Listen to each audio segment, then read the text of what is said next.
good, Xell? I'm also recording. All right.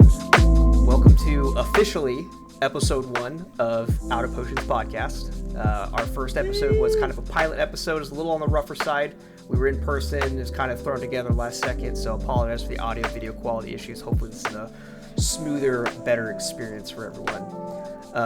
Today, we are kind of planning on touching on Diablo 4, Sea of Thieves, and then maybe if we can get to it, one of the things I kind of want to talk about is just sort of cheating in online games as a general topic. I am Red World, and I'm joined by Xell. Oh, hi. Oh, shit. Fuck. Embarrassing. This is a terrible start. You go. So it's a perfect start. I'm Xell, or Xell Twitch, and yeah, episode 1, happy to jump into it, and really stoked. Diablo 4 has been a big topic that I've been wanting to talk about for a while, so really excited to jump in there. I want to discuss a little bit about our current takes and the community's takes and why they're so upset about everything, and oh yeah, I'm ready to jump in. A little bit of bias in that already, but we'll get to it. No, not at all. I'm Warren. This week, my thing I was going to bring to the table was Sea of Thieves. It's something that all three of us have been playing a little bit, and wanted to deep dive into that and just kind of gush over it. So a little bit more positive than somebody, but that's fine. It's honestly just a pleasure to meet you guys. And I want to talk about those bastards that are cheating in all of our online games. The only reason I ever lose a game, cheaters. Never lost a fair fight. You've never lost a fair fight. All right, so I think we were kind of talking about jumping into Sea of Thieves first. Yeah, sure. Let's do it. So Sea of Thieves has been around. I don't know when it officially released, right? I think it was like 2018. The thing's been in development for almost 10 years, though, or at least it started development like 10 years ago. It started Xbox, didn't it? I think it was on Xbox and PC, something like that. Okay. But it came out. I remember jumping on it relatively early with you guys and fell off pretty quick. There wasn't much content in the game. I think it had kind of a slow roll, huh? It had a very slow roll, and it started rolling out content more and more, and then it ended up hitting some big crossover content with like Pirates of the Caribbean, and there was a most recent update featuring Monkey Island, which is kind of a weird pull. I feel like I'm one of like 7 people that was excited for that one, but yeah, it's just the game keeps expanding on a lot of really good single player elements, and I'm really sorry if my cat's meowing or getting picked up on the microphone, but yeah, it's something that we've jumped into and done PvE and PvP, and it's just a game that I think does all of it extremely well, and I think in a lot of ways it might be the perfect game for us as a trio, or a near perfect game. Yeah, so I just kind of wanted to dive into it, talk about some of our experiences, and I don't know. Okay. See if that is a correct take from me. Yeah, maybe a little background on what the game is. Yeah, I was gonna describe it. Go for it. So, for those who haven't played Sea of Thieves, it's a pirate game, and you can load in 1 player, 2 player, 3 player, 4 player, and it's basically you and I don't know, something like 8 other boats, if that, on a kind of like a wide open map, and just as Warren said, right, you're free to engage in either like an array of PvE objectives, or you can engage in PvP with like no warning whatsoever. So kind of a Griefer's paradise, maybe, would you say, Xell? Yeah, actually, I've got a couple hundred hours in Sea of Thieves, and it's just a really good game to just like jump on, and you can just immediately start doing stuff. And I really like games like that. In those couple hundred hours, though, I've done almost none of the story. Like, I hop on and I'm either fishing, trying to collect all of the collectible fish, or I'm PvPing. And when I say PvPing, I'm literally just hopping in and rushing my boat to the nearest enemy boat, and I will collide my boat straight through their boat, whatever it takes to get into PvP action. The game is just like really good for getting up and going. Yeah. And I think that's probably, and Warren can speak to this, I think, probably as someone with one of the more diverse interest sets of the three of us. But one of the strengths of that game is the fact that you can just load up, shoot straight into PvP, or there's like all this PvE objectives that you can go do, which, honestly, I'm not super familiar with either. I think Warren and I have done a little bit. I would argue that the fact that you could do either contributes to what makes it such a great game. Or maybe you guys don't think so. No, I think that that's precisely one of the things that's allowed it to shine. I mean, on top of the fact that it's got extremely tight controls, it works on this engine where you're floating on the sea and crashing into other ships, and somehow the physics don't break the entire game every single time. That's a They good did point. so well. It's got it's got everything so polished, right? It's like this extremely purposeful art design, and I don't know, all the single player stuff I have done feels very well thought out. Even me and Xell were just doing like a quick quest so he could unlock a sword skin, and even that one quest was like really interesting. I don't know, it's just like this throw off thing of collecting some pirate skulls, and it was really cool. And then you jump into these insane crossover events, and it's a game that has it all. And one thing I really like about the PvP is, and I know this is going to be a negative for Xell, is that it's a perfectly level playing field. I mean, there really is very little that you can do to get a leg up before engaging with someone who's also had time to prep. And I think that gives a lot of room for us to get more into it, and just kind of improve on the mechanics and the tactics to be able to really beat the shit out of other people.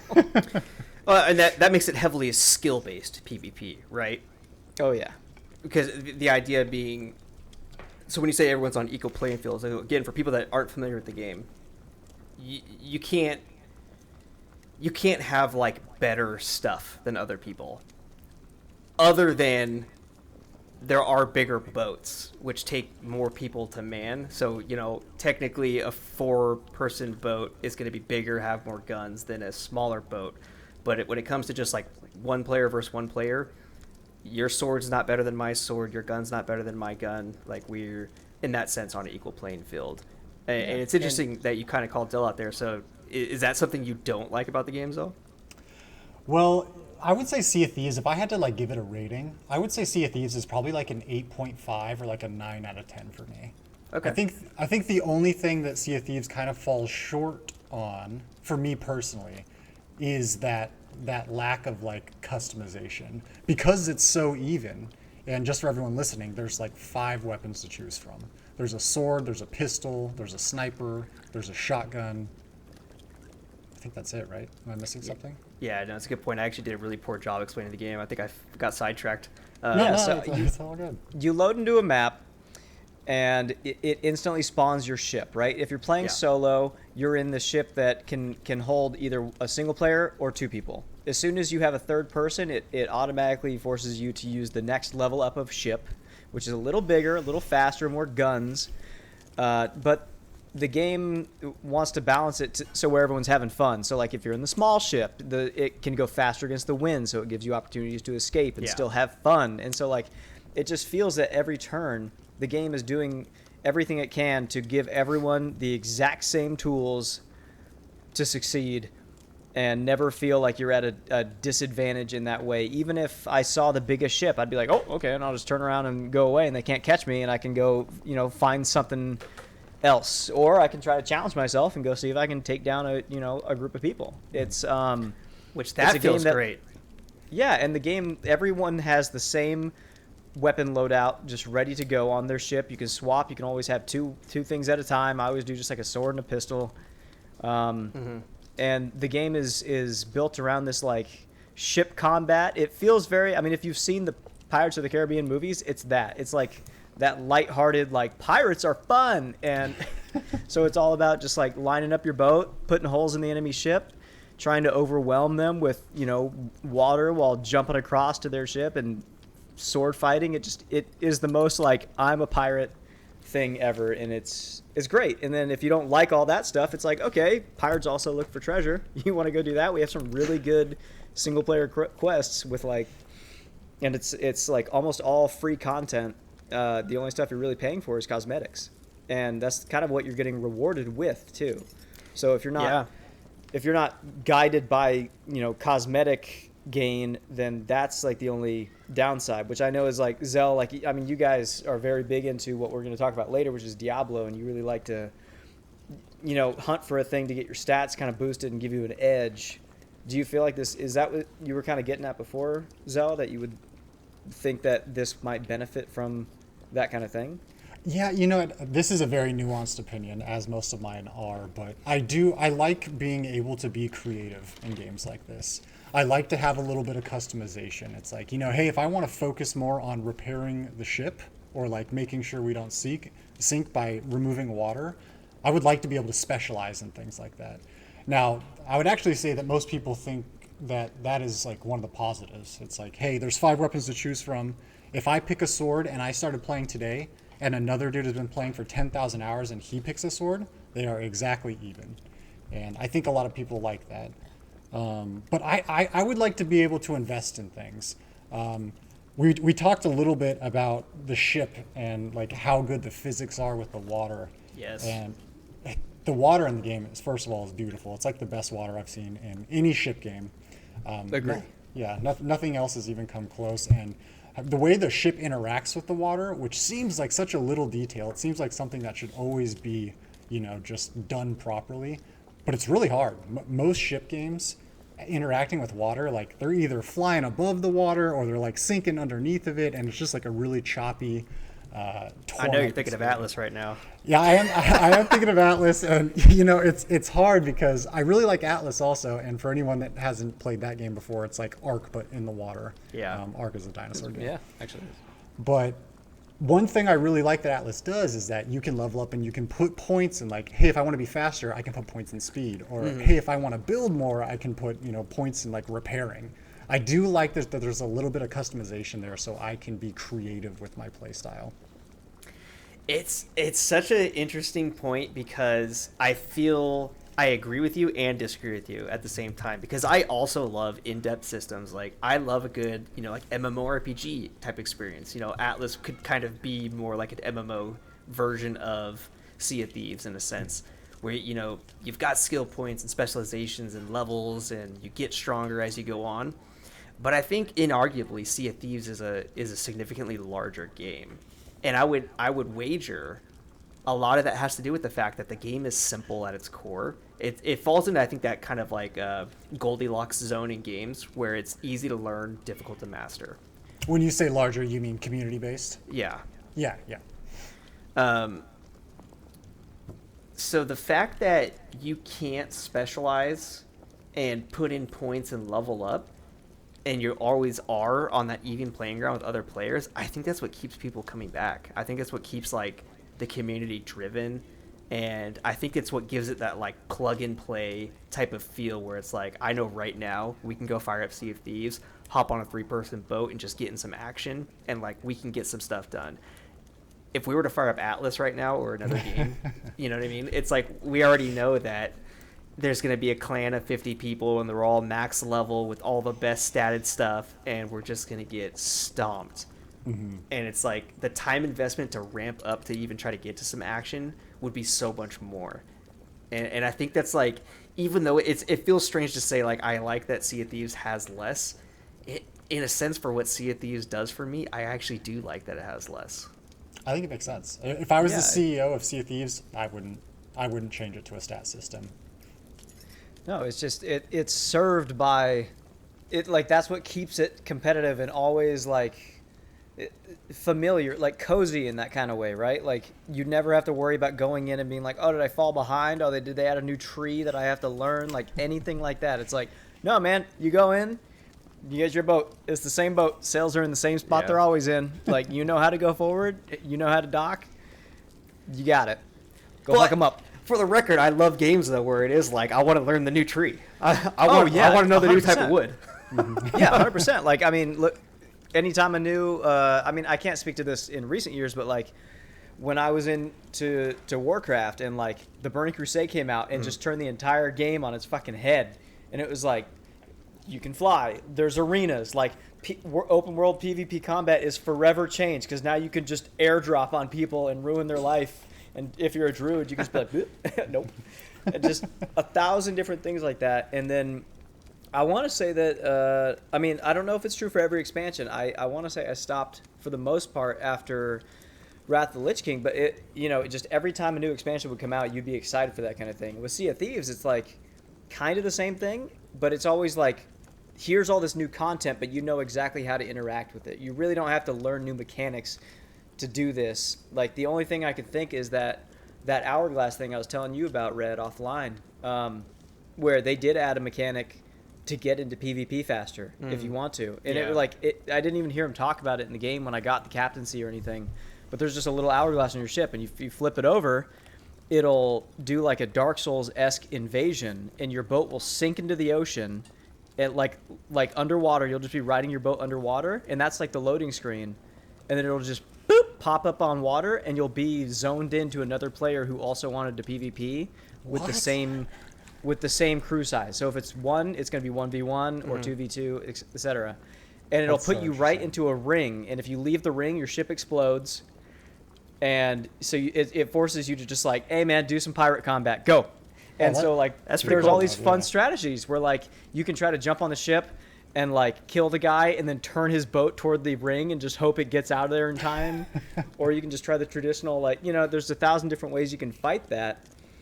And I don't know, I feel like the game's always just slowly over time and feeding these fun little interactions. And I see people online because I just got into it, meaning I'm watching 1,000 YouTube tutorials and hot takes. And people are saying, like, yeah, they need to be adding more stuff. But me, as someone who just came back, I'm like, there's so much stuff. I got time. Yeah, there's actually two things there that you touched on that I'd like to talk about. Yeah. So the ship size in PvP combat. So it's pretty interesting because at face value, you immediately think, oh, a 2-person ship versus a 4-person ship. There's got to be a significant disadvantage there. And now, while granted, yes, 4 people on a ship is difficult to beat as a 2-person ship, there's actually a lot of positives as the 2-person ship, too. You mentioned one, you can sail into the wind and you're faster than their ship is. Another one, it's one person can single-handedly keep that 2-man ship afloat while another person shoots. On the 4-person ship, you have to have multiple people like repairing and bailing water and, you know, and there's more to worry about. Like there's like multiple floors right underneath your ship in the biggest, the galleon I think it's called, and like so you have to be hunting for people. Like they can hide, they can wait you out and stuff like that. And on the sloop, which is the smallest ship, it's much more manageable. Yeah, and that's one of the things I really like. It's like I actually feel when I go in and play solo, I can hop on a sloop, I can manage that ship completely by myself, and at least like cause the 4-player ship some panic. And I really like that. Big difference too is maneuverability. Yep. The small ship can turn on a dime compared to the larger, bulkier ships. So you raise that sail and you can spin to get that angle on them like instantly. So if they try to chase you down, like you can lay into them. It's a very, you know, I said this earlier, but it's a very skill-based game, at least when it comes to combat, which is, you know, I think a testament to the game. I'm sure we've all seen like the YouTubers and the streamers and stuff that have like thousands of hours in Sea of Thieves, and they can solo sloop and sink galleons for, you know, 1v4 because they're just that good at like managing the repairs of their ship, maneuvering it, putting it in positions, knowing when they can take some shots. One of the coolest things about Sea of Thieves PvP is the concept of boarding. So it's not just like you're on one ship, they're on another ship, and you're firing cannons at each other, and let's see who sinks first. Like there's this whole other like psychological dynamic to the PvPing where you or multiple of your crewmates are literally jumping off your boat and boarding the enemy boat, and you can do all kinds of disruptive tactics, right? It's like dropping the anchors, like most common thing, so that their boat's stuck in place, and that gives you time to just sort of circle around and free fire at them. You can throw fire bombs, light their sails on fire, you know, all kinds of prevent them from repairing. Sorry, go ahead. No, I was you're making great points, and I was going to say that it's another thing where this game It's like the secret menu at In-N-Out, okay? There are so many little mechanics, little nuanced mechanics that you have to kind of just learn over time or watch videos to understand exist that give you an edge. And they all, like, each one individually could almost seem like a bug, but they're not. Like sword lunging, right? If you hold down your attack with a sword, you would do a little lunge forward. It does extra damage. But if you, like, jump at the right time, that lunge can take you, through the ocean so fast that you could slide up on the enemy ship's ladder and without them even, like, realizing you're there.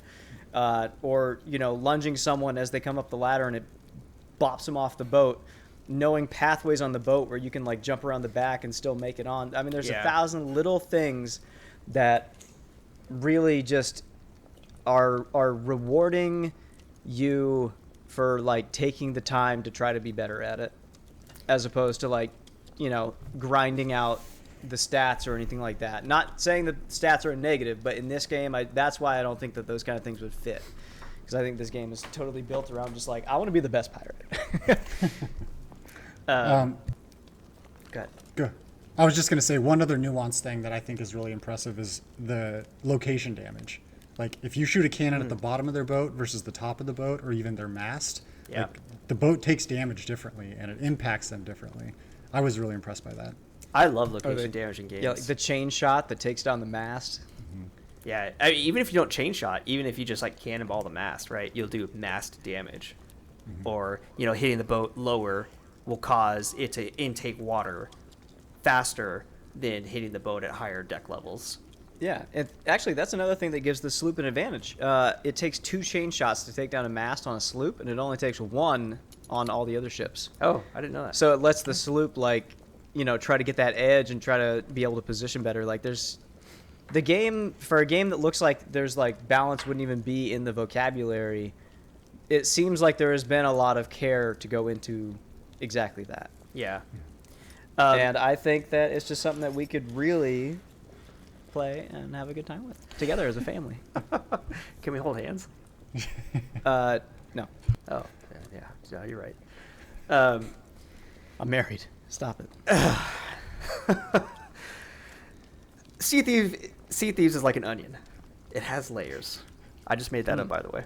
Yeah, That was really good. Was that? Never heard was that you? before. Poetic, really. Oh my god. Beyond just, like, the surface value, PvE, PvP, the game is so memeable. And I would argue it's actually what's helped kind of launch the game into how famous it is. And Xell, I'd love to hear you talk about tucking. Okay, well, I'll talk about Sea of Thieves first. So,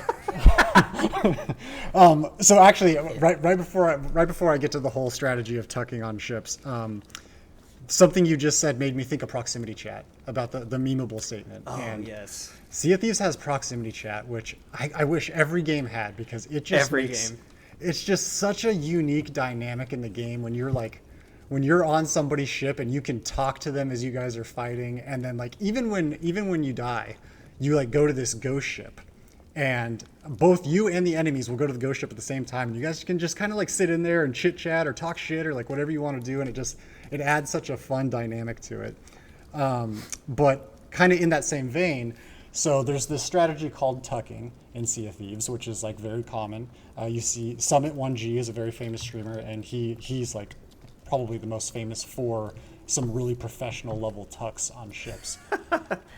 But the whole idea is you sneak up on a ship that's not paying attention, and then you hide somewhere on the ship. And because there's proximity chat in the game, you often can just, like, sit there for 5, 10, 15 minutes, a half an hour, and just listen to people coming up with strategies as they're, like, sailing across the ocean. And as you're listening to them, you can like time how to hop up and, like, steal their treasure or, like, sail away with their boat. And it's just like, it's like such a simple idea that adds so many layers to the combat. It's really impressive. Not even just stealing their shit or, like, steering their boat away too, but, like, you can really, so a lot of people do is, like, what they'll attempt to be as audacious as possible while tucking. to see how long they can get away without the crew realizing that there's someone tucked or hidden on their love that boat. stuff so much. So Summit, I think, I don't know if he coined it or not, but he definitely is like known for, he'll go and hide near the boat's map, and then when no one's looking, he'll pop up and draw like a big dick on the map and then re-hide. And like there's so many audio recordings of crews just like, who is drawing dicks on the map? You guys are pissing me off, stop it. And these crews will like start fighting each other. You can even vote to like imprison one of your crewmates if someone's like, kind of quote unquote acting up, a little bit of RP element to the game. But you got all these videos where it's like people are locking up their own crewmates because Summit's in there or whoever is like framing people for like misbehavior on the boat. You could like put a fish on the frying pan, and if you cook something too long, it starts a fire, that kind of thing.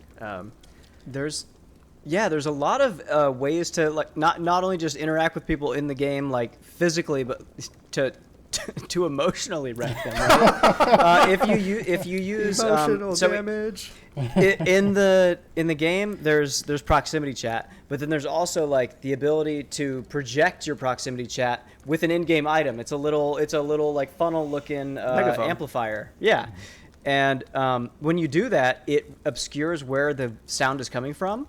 And so I watched some videos where a guy was sitting on their ship, and then his ship was going by, and he tricked him. And they're like, guys, scuttle, we're not gonna make it. And then he uses the megaphone to be like, don't worry, guys, I'm just passing through. Don't worry about me. And they're like, oh, okay, cool, thanks. And then meanwhile he's sitting on their ship, and they have no idea. Like, there's just 1,000 different ways to mess with people all the time. You can grief them when they're trying to do PvE. Like, it's a great game, and I'm excited. I'm really happy that I'm diving back into it and finding that there's so much going on. All right, if we're going to be maximum fair, though, I think we all agree it's a great game.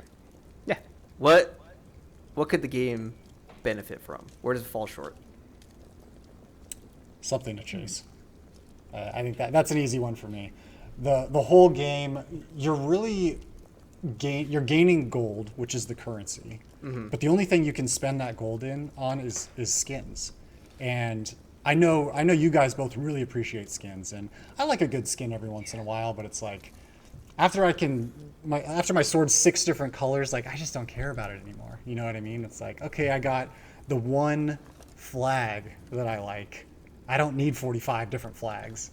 And I think that's probably the second area that Sea of Thieves kind of falls short for me. It's just you're just chasing gold, and the end result is a different color boat or a different color cannon. Yeah, that's tough to say that's an argument for me because y'all know that's my entire shit. Yeah. I want to open up the cosmetics menu and just see like 50 boats to choose from and be like, ooh, which one today? Like give me 50 pets that follow me around and do nothing except ruin my ability to PvP properly. Like I think as far as critique goes, it's tough getting back into it because honestly, I don't know that there is much. Maybe just like a little variety in the islands. Like I think just because it's pirates, like you could still mess with the biomes and stuff like that. Like I would like to see a little bit more as time goes on of like give me some kind of snow-capped stuff or something like that. I mean they do keep it seems as though they keep adding upon that, but like one thing I would say we Red and I do in that one like the first leg of the Monkey Island quest. It was great, by the way. I thought it was funny and interesting, and it was really cool doing this like scavenger hunt around the island to solve a puzzle. Is there more than one leg? Yes. That was like part 1 of 3, and okay. I don't even know if we finished part 1 yet. Okay, I didn't realize that. I thought that was the entire event. And this could be me talking out of my ass if this stuff exists, but one thing I noticed was that like it was almost refreshing being on, being in an actual town. As compared to the only content I've found in the game so far, which is just these small outposts is as big as it gets. Like I would like to see some larger towns actually come in and have like things go on there. So when like, how often do you get into a PvP scenario with someone like, and you're both landlocked and it's just like this fight on the ground kind of thing. It's all, I mean, I know it's a pirate game. I'm just saying, I'm having fun on the bigger islands, and I would like to see like a little bit more of that and stuff like that. So my critiques are really just like, give me more, more of the same. As you were saying that, I literally just witnessed Xell scribble your name in his death note. You. No, I saw Xell take a note, and it's the first thing that popped in my mind. Yeah, I was just another negative, and Red, you might be touching on this right now, but the party menu. The party menu. Oh God! Yeah, I didn't think about it. It's awful. Yeah, the opening of that game is rough, especially when I was on. I own the game now, but I was playing it originally with the PC version of Xbox Game Pass, and trying to get those systems to link up was brutal. Do not force me into Xbox anything. What the jackassery? Any time of things like, okay, now get Origin, it's like, fuck you, dude, fuck you. Steam or bust. Forced launchers are. I mean, I think if a company gets big enough and they have enough titles, like, okay, it's fine. Like, okay, you got the Blizzard launcher. Like, okay, fine. But dude, you get when like these indie games come out and they have their own launcher that you have to use. It's like, what are you talking about? Origin launcher? Get out of my face. Yeah, it's like, what do you got? What do you got? Oh, one game? Fuck you. Like, you can put your other games on it. Like, yeah, getting the party going is kind of a nightmare sometimes, especially when it's PC people. I mean, I imagine if everyone's on Xbox, it's probably easy, but yeah, having to like figure out how to use an Xbox console companion when you're on PC, but you're also on Steam, but your Steam can't interact with the game for some reason. I don't know. It feels really messy. Whenever those two systems, like if you open something on Steam and then another launcher opens in conjunction with it, yeah, it's always frustrating. And yeah, that's a really good point, Xell. God, I hate that. Even Steam has its problems. So actually, Xell and I were just playing Hunt today, and in Hunt, you use Shift to sprint and Tab to open your map. Well, famously for Steam, hitting Shift Tab opens up the it shortcuts to Steam's overlay. So if you're sprinting away and you try to check the map in this game and you're playing on PC, you actually just stand still in the middle of nowhere with everyone putting you in a headshot snipe situation while your Steam overlay comes up, and it's like, God damn it. Looking at your friends list as your head's getting ripped off. Yeah. 3 dogs are eating my ankles. Well deserved. So my negatives for Sea of Thieves, where I think it could improve, probably menu usage. Beyond that, I don't know. You know, I think this is true for all of us too. Like, we've got hours in the game, but none of us have like spent a ton of time in its PvE. So I don't really know. I have seen, you know, like I frequent like various random Twitter spheres, and I've seen like Sea of Thieves community. I think sometime it was this year, maybe it was late last year. They did like this big open letter to the Sea of Thieves devs, and they were pissed, dude. They were seething about some changes that I couldn't even tell you like what it meant. It was like these really minute adjustments to probably, you know, swordplay, gunplay, stuff like that. That, you know, I think just like the top 1% echelon of the competitive players, you know, like utilize that type of thing. And it's funny because it's like, you know, the changes they made, like I probably would never notice as like a pretty casual player of Sea of Thieves. So maybe if we were all like hundreds of hours more in, we would notice more nuanced things. But I did want to challenge you a little bit, Xell, here. So you said like lack of progression, and you know, you may be right, you may be wrong. I'm not saying necessarily one way or the other, but you know, getting the gold to buy the cosmetics is certainly an aspect of it, but there's, I think, a lot more systems of progression in the game that either you're not aware of or not interested in. So like one of which is, you know, there is this actually pretty large PvE quest line, and it's like riddled with titles and, you know, trinkets and stuff that you can get for your ship. And there's even a system now where you can like buy personal ships with gold. It's like, I don't know, what was it like? Warren, you just bought one. What was the sloop? What did it cost? Either $2 or $3.50, which I've done so little in this game, I can't imagine that's terribly much. No. Like, I feel like a few good sessions, you could probably muster up the cost of getting another one. But hearing those things, does that change your stance at all, or were you already aware of all those things and you factored those in? Yeah, I was aware of those things. you're very much a completionist, and you like chasing, those achievements and those titles, and Yeah. that for me falls into cosmetics. Okay. It's like, you're building the reputation to now I unlock would a agree new with that. merchant, and you're like, okay, now I can get the green ghost sword instead of the blue ghost sword because I'm a pirate legend or something like that. So I do recognize that is another line of progression, but just for my simple primate brain, it's like, that's just cosmetics, man, It is. It is. Seeing a title pop up, because I asked you, and you're like, you don't have a title, and I went and looked, and I was like, I was in there like, oh my god, look at all the fucking titles. And I mean, Chicken chaser. yeah, even having my own ship, it was like, ooh, now I get to name it, which is just another cosmetic thing. It's all cosmetics in the game, but I'm all for that. I love it. I think maybe give some variance to the cosmetic, like add, I don't know, like little auras that float around you, like all little shit like that. But again, that's just adding more cosmetics. Like I don't really know what they could add that isn't cosmetic that wouldn't break the game's formula. Yeah, which was going to be my follow-up question is, for a progression system that you would like to see in the game, what would it look like? I don't think it would work in Sea of Thieves. And, Yeah. I like I said, I think Sea of Thieves, for what it is and the people that play the game, I think it's near perfect. Like, it really is just a really great game. It just, it doesn't scratch my brain exactly the way I would like it to. Progression system would have to fall back into that, like, stats thing, like, let me work towards bonuses in a specific direction. I kind of like the idea of, like, classes, so it's like, Yeah. I would like to be able to work one person towards being the gunner. If one person really likes shooting the cannons, then I would like to see them like progress through the. I mean, even So you want a pirate MMO? That's what you want. Yeah, well, I don't know. It doesn't have to be fully fledged, but I like skill expression. I like customization. I like being able to play games the way I want to play them. And I feel like Sea of Thieves, because it does such a great job of catering to everyone, I don't think there's a lot of like uniqueness that you can have within it. All right, I figured it out. You want Planet Side, but pirate themed. I didn't know we were going to mention the greatest game that was ever created. Pirate themed Planet Side sounds so good. On paper, Planet Side, I think, is an amazing concept.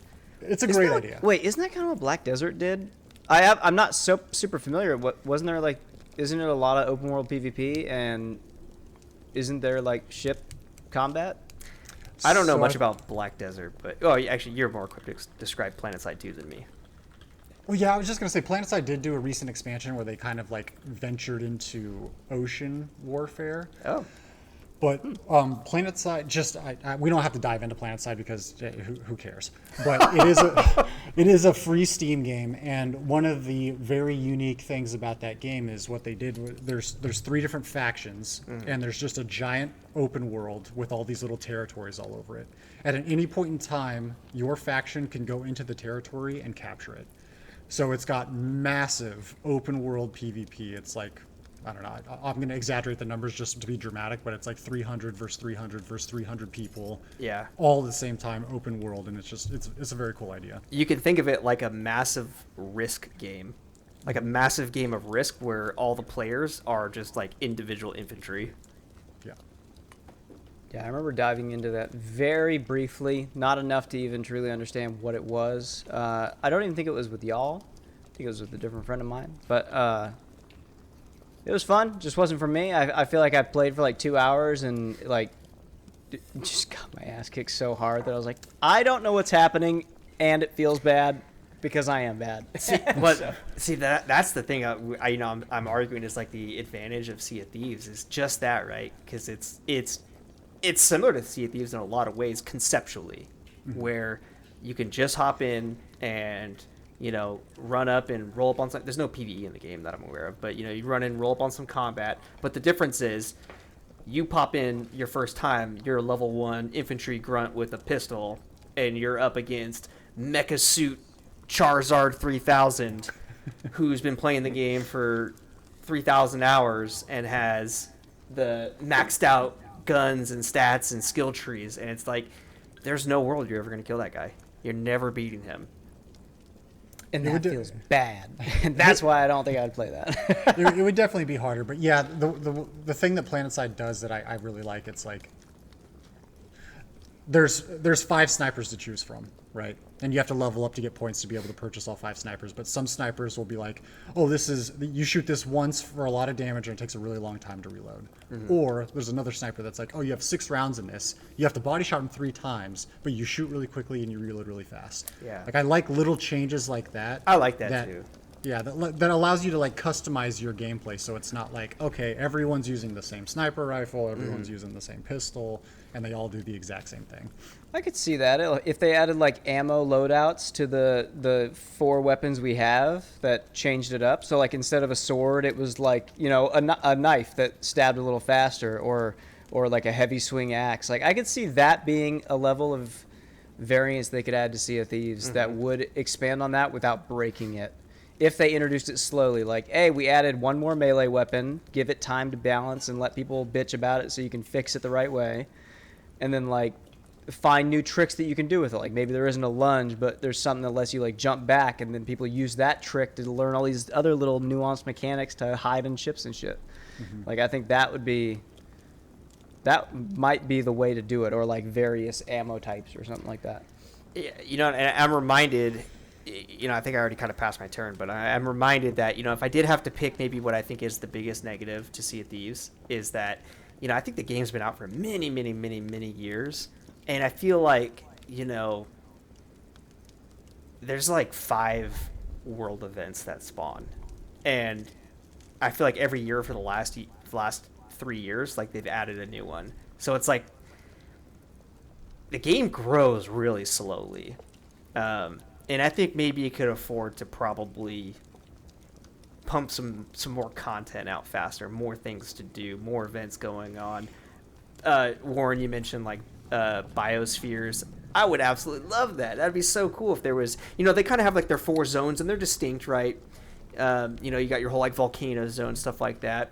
But like, I think we can get more extreme with it. I mean, where's the place where it's like it's thick jungles or brutal deserts? Yeah, or like even expand on the fact that like when I was loading in, or I didn't load it, when I was watching you know, footage of this ship loading into that combat, it goes down and then the ship is just going along the bottom of the ocean, and you're standing on it and you don't have to worry about breathing or anything, but that's the loading screen. And I was sitting there going like, this would be a dope fucking zone if you could just like somehow, you know, through some pirate magic stuff, because they like to dip into that whole theme in the game. Yeah. Be like, what if there was a zone that was just like underwater sailing? There is. Well, I don't know if it's sailing, but there's definitely like underwater zones where you'll like but teleport like, to the bottom and you're like make under the it sea. bigger to where like instead of zoning in, because you and I did that with the Pirates of the Caribbean Tall Tale. There was like a whole quest underwater in this, and I don't know, adding that as a biome, or fucking Sky Pirates, like some crazy thing where they all became airships, but it's just, you know, it's just essentially reskin, but now you're on clouds. Like fun stuff like that could be ways to really change it up and make it interesting. Yeah. On that event note, Red, not only do they only have like a small handful of events, but I feel like the most fun events you almost never run into, like the Kraken, the Megs. Like those are just like those are like the most Kraken. So those to me are like the most exciting and fun aspects of like the PvE content. And dude, there's been weeks that I played Sea of Thieves and I've never seen the Kraken. Yeah, I actually haven't seen the Kraken since I started playing again, and that's been like months. You know, it's funny because like I agree with you, but I would bet that most of the community probably feels the opposite. I bet people, like the people that like, play all the time, fucking Kraken again. They're probably like, get this Kraken out of my game. But I think I love the RNG factor of like, you know, there's a small chance that you're in the middle of this sick combat or doing this fort and you get fucking Kraken. Yes, dude, I want it. I want more of it. Triple the spawn rate. Only Krakens, no ships. Sorry, go ahead. Well, if you're gonna say some Sea of Thieves stuff, go ahead. Because I was gonna say, should we kick over to D4? Well, there's one last thing I wanted to say on the positive note of Sea of Thieves that I don't think gets appreciated very often, but their voiceovers are really good. Oh yeah. I think they did a really good job with their voices on the NPCs, and even like the giant skull in the head that talks. Like they did a really good job making that voice sound like scary, but still like audible, and I think they did really good there. No, the sound design in the game is really great, and I noticed that. Obviously, like all the voice acting, like it seems like they do really give a shit. They hire professionals. Like there's a lot of games where it almost just sounds like the devs were just like, oh fuck it, I'll do it. This game feels very well, designed in that way. But then also just the sound design in general, and a lot of that feeds into the combat and stuff. Little audio cues that you can learn and pay attention to can really help you get a leg up. You hear a mermaid for a second, oh shit, someone's in the water near me. Or like you hear that little splash that means they're coming up onto your ship. Or like you hear the groan of your ship when it's taking on just enough water that it's about to go down. But then I was sailing at one point and it went silent and there was no music. And I looked to see if my music was off and it wasn't. But then I came upon a shipwreck. And as soon as I jumped into the water, it played this extremely eerie, unsettling music that made me instantly not want to be in the water. Even though it was just a ship I was swimming into. I was like, I don't like this. So I do think, that sound design in the game might be underappreciated, but it is phenomenal. Yeah, I don't know if sound design is something I ever actively notice and think to myself this is really good. I think I only really notice it when it's bad, which sucks, right? It sucks to only notice the negatives, but I mean, I would agree with you. I think the game sounds good. That's one facet I'm really trying to force myself to admire more in games instead of just being I have to PvP right now. It's I want to try to start appreciating the little things in games. Warren can appreciate every flower. And I think that's pretty cool, man. So I'm just I've been really forcing myself to try to appreciate things. And for some reason, sound design has really resonated with me. Yeah, we'll do a smelling the roses, stop to smell the roses segment of streaming together, where I get to force you guys to go around and just look at different things that the devs have done. It's cool. Look at the way the lily pads move when Link goes through this pond. Look at this lily pad, and I'll be listen to this lily pad. Yeah, listen, do you hear it? I'll be can you guys hurry the fuck up? Yeah, grab the fucking loot. I'm 50 yards ahead. I'm going to get one shot. Yeah, the boss is killing me, and I'm alone. God, that's such a familiar sentiment. How many times have you been killed by an NPC because I was off looking at the skybox? Well, yeah, you'll be off on an ADHD trip, and Xell will be actively using me as bait. So it's I can't win with either of you. Xell's holding up two rifles going, no. Xell always makes sure to stay 30 feet behind me so that I die first. And if I'm actively fighting someone, his strat is stop and just observe. So you can get as much information as you can before I die. Yeah. He's learning. You're the guinea pig. He's all right, red's getting torn up from southwest. If I position myself here, he'll definitely die, but I should be able to finish this up. Yeah, I bet Warren can resonate here. Warren, how many times when you guys are in a 2v2 fight do you look up at your map and you see Red World slowly flanking the enemy as you're 1v2ing, and he's off in the jungle, I'm going to come up behind him. You're already Don't worry, I'm hatching a plan. Oh yeah. I'm hatching a plan. That's probably how it goes. Just hold down the fort. I got this. It's not me in the hottest PvP fight of my entire life where I'm weaving in and out, ducking, fighting 3 different angles, and Xell will be sitting there crouch walking as slow as can be while I'm actively fighting all the enemies. You guys are complaining about each other using the same example. You're both toxic. We're gonna need both of you are I'm always fighting, he's always hiding. That's why you can't trust him. It's beards, dude. Bald people, man. Fucking bald people. Oh, I can't relate. I think I hit on everything I wanted to talk about Sea of Thieves. I think I got it all. Yeah, I think just to button it up, I've been having a lot of fun with it. I'm excited to continue exploring it. I would love to do some streams with both of you at the same time playing it sometime. And we can hunt cosmetics or hunt people, try the PvP. I'm down for any of it. Never talking about it, never playing it again. Yeah. Oh, you know what? I lied. I got one more genius idea, and I'm going to say this for a lot of games. Sea of Thieves could really benefit from a leaderboard. Oh yeah. Yes. Make it PvE, make it most gold, make it most PvP kills, make it most boat sinks. I think that alone would give me the progression for the chase that I would need. I would love that. Leaderboards is an often overlooked thing, I think. And it's so easy, and you can do it for so many different types of metrics. And I completely agree. I mean, this goes back to like your H1Z1 days when you were streaming, full time playing H1Z1 like you were on crack. Good times. Those were good times. They had win leaderboards and kill leaderboards, and they had like all time, monthly, and daily, I think, or something like that at least.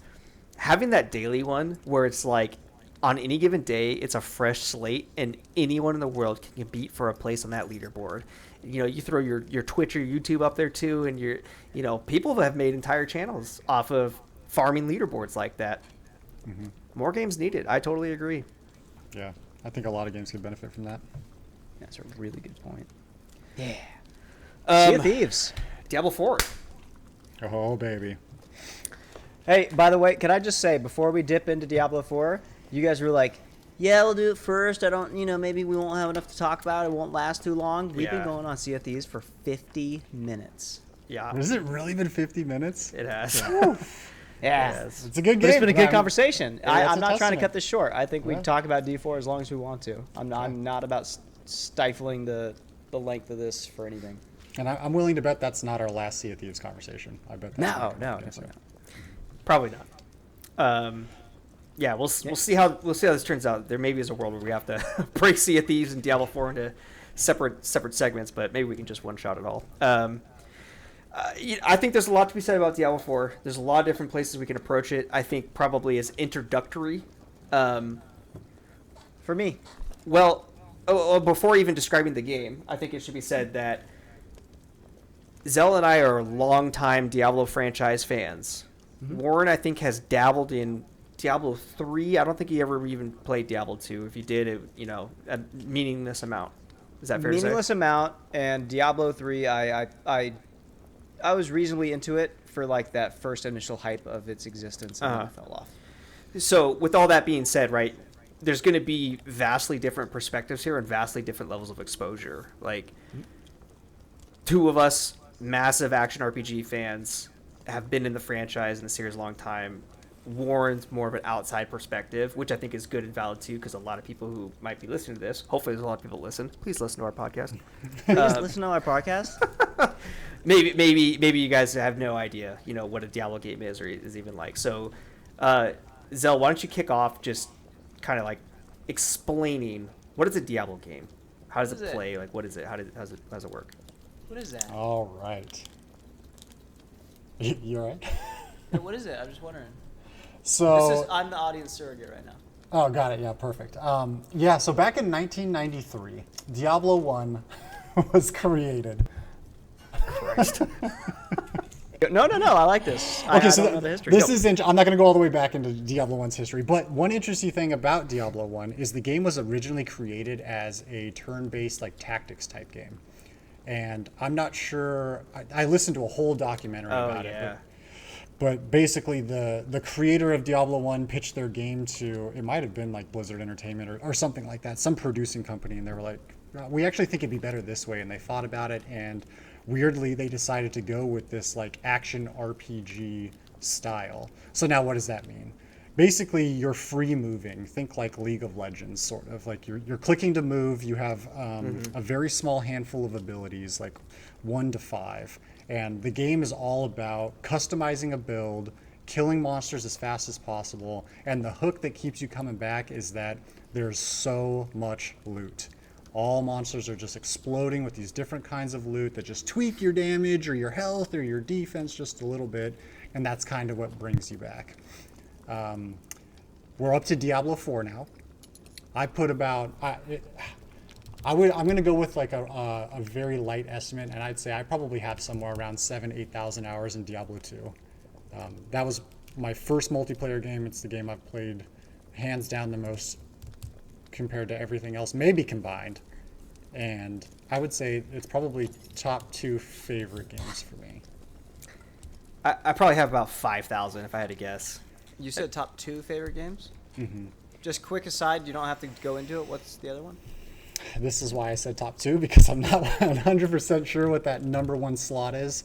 Dragon Warrior Monsters immediately comes to mind, though. Oh, Anyway, don't do it. Don't I do know, it. I know. Sorry. Resisting the urge. I was just curious. Yeah. Um, So, Go ahead. yeah, you want to take it from there? Sure. And jump in with anything that I might be missing. But you kind of talked on, it's click to move. You got a handful of skills. The big thing is kind of the loot chase. There's all the big bad bosses, right? So you're basically in these games like traversing through hell, or like at least hellish landscapes. I think oftentimes the storyline is like monsters from hell have escaped, and so you're trying to stuff them back into hell. I think probably one of the biggest defining features of the game, or the franchise, even the entire genre, realistically, Diablo was kind of a foundational cornerstone to the genre of action RPG, is this idea of like randomized loot. And there's a real big emphasis on randomized, because I think that is, that's what feeds the, slot machine chimpanzee in the back of our minds that makes us addicted, right? Is when games have this kind of like gambling or random aspect, people love it. Not everyone loves it, not all the time, but it's hard science. Like when you're getting that hit of dopamine from checking something that could be good or could be shit, and it rolls good, that feels good, and you want more of it. And that's Diablo in a nutshell. Yeah, I think that concept is actually something that I could ostensibly get behind. Sorry, I'm moving a dog. But a big thing with Diablo, right, is that randomness is serving different stats like strength, dex, those kind of things, and then when you get better things, it'll be like some effect that enhances a specific ability for that kind of character you're playing and things like that. And those kind of things have never driven me, because I don't care how I'm making the hordes of enemies explode as much as I care about like how my character looks while doing it. And with Diablo, you're so little, can't see all that cool stuff. I was gonna say, if you could zoom in a little bit, I bet Diablo would be much higher on the list. Make it third person, I'm probably all about it. And you know what? I never really thought about this before, but it's like Diablo does cosmetics now, like Diablo 4, and I think Diablo 3 did cosmetics also, so you can like transmog, if you will, your gear. But the fact of the matter is, like, your character's pretty small, so it's not really super relevant. But you know what game? It's a complete Diablo 2 ripoff, right? Everyone who knows the genre knows the game. It's called Path of Exile. Mm-hmm. And what they did is they basically, Diablo 2 took forever to get Diablo 3 up and running. And when Diablo 3 came out, it was the whole thing. We can maybe go into that. But it wasn't super loved by the community that loved Diablo 2, like the kind of the holy grail of the series. So Path of Exile was an independently created game that was basically like a facelift to Diablo 2. And they make all their money off of selling cosmetics. And one thing they tapped into that I don't know if I've ever seen another game do is they do cosmetics for skills, not just your character. So, I like that. To your point, like, you might not be able to see, the armor that your guy's wearing, but when your frost bolts are, instead of blue frost bolts, they're black orbs that explode, or do these other things, like you can do several different types of cosmetics for just about everything in the game, including your abilities. Your town portals can be cosmetics. Your entire base, the way you can have cosmetic footprints that leave flaming like Fell Hunter, Illidan footprints as you run. You may have just inadvertently sold me on an action RPG. Like not even joking. Like I'm like, and it's free. Like I can try. I just saw a trailer for number 2. So Yeah. you're saying like maybe I might try that. I might I'm open to trying it. If there's like cool customization, like visual customization, I might actually be down. Massively. Because I loved in Diablo 3. To be clear, I thought the story was really fun. I thought the gameplay was great. The different areas you went into were really cool. Like some of the boss fights are very memorable. I remember fighting, I want to say it's Asmodan, and you're like on like a piece of a thing, and he's huge. Mm-hmm. It was one of those things where I didn't actually understand the concept of the game truly, and I remember clearly getting to the end of it, beating it with you guys, or at least with Red, I think, and then it was like, and then all it right, just so started. let's do. Yeah, then they'd be like, okay, look, you want to do a run of Act 3? And I'm like, huh? What the fuck are you talking about? Like, what do you mean run Act 3? Like, I beat the game. I did it. And, you know, I'm not knocking anybody who appreciates that. I'm in the minority, it would seem, for sure. But, yeah, it never did much for me. And if it's a game like Path of Exile being free is definitely an easier way for me to try that. I'm probably not dropping $70 on Diablo 4 with the likelihood of me not really sticking around for it or, you know, being too into it. Well, if you had good memories from Diablo 3, just wait until you play one of the good ones. Diablo Path of Exile is significantly more complex than any of the Diablo games by like a magnitude of 10. So when you talk about saying that as a negative, I'm okay with no, it's not a negative or a positive. It's just a matter of fact. Some people love that and some people loathe it. Like the common joke with Path of Exile is you have to have a PhD to like be able to build a character because the skill tree is just this massive spider web that you can go in any direction. And like you talk about, you know, not caring about your 17 strength or your 14 dex. That is, I mean, that game is like, it's almost like building a D&D character from scratch, but 10 times more complicated than that also. Yeah. And not only is it massive, but if you make a mistake, it's expensive to undo it. So it's like it's actually like better. that. It's actually better to just actually create a new character than it is to fix the mistake you made on that character. It is really punishing. One thing I will say, I did a rudimentary skim over various things about Diablo and like pros and cons for the newer ones, and like I tried to find like relatively unbiased opinions, like people that weren't just dogging on one thing. But a lot of the videos seem to harken back to itemization and saying that Diablo 2 just had this like wild freedom of expression with different builds. And then you spoke before about maybe it was offline, but you talked about like being in the modern age and having this. I mean, I guess Diablo 2 you still had that, but the ability to like just go on and look at these new builds and being like, oh, this is the optimized min-maxed one. I have to do this one. Like, I thought the whole point of the game was that everything could be viable if you wanted to push into a certain like skill or type of play. And so like hearing that one thing might be viable sounds bad. And if it's a game where you're not really fighting anybody, like any other people, unless maybe you opt into it, I don't know. Like, does that really matter as long as you're still like being able to successfully, like, shouldn't you be able to just kind of build what seems fun?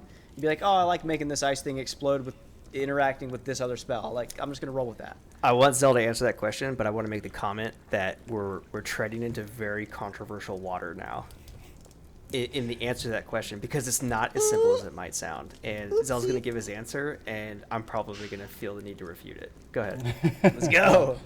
Yeah, so that's definitely how it was sold to us. It was definitely sold, and it was a game of choice. And you know, you could play the game the way you wanted to play it. And Are you talking about 2 or 4 or just Diablo? I'm talking about 4 in general. Okay.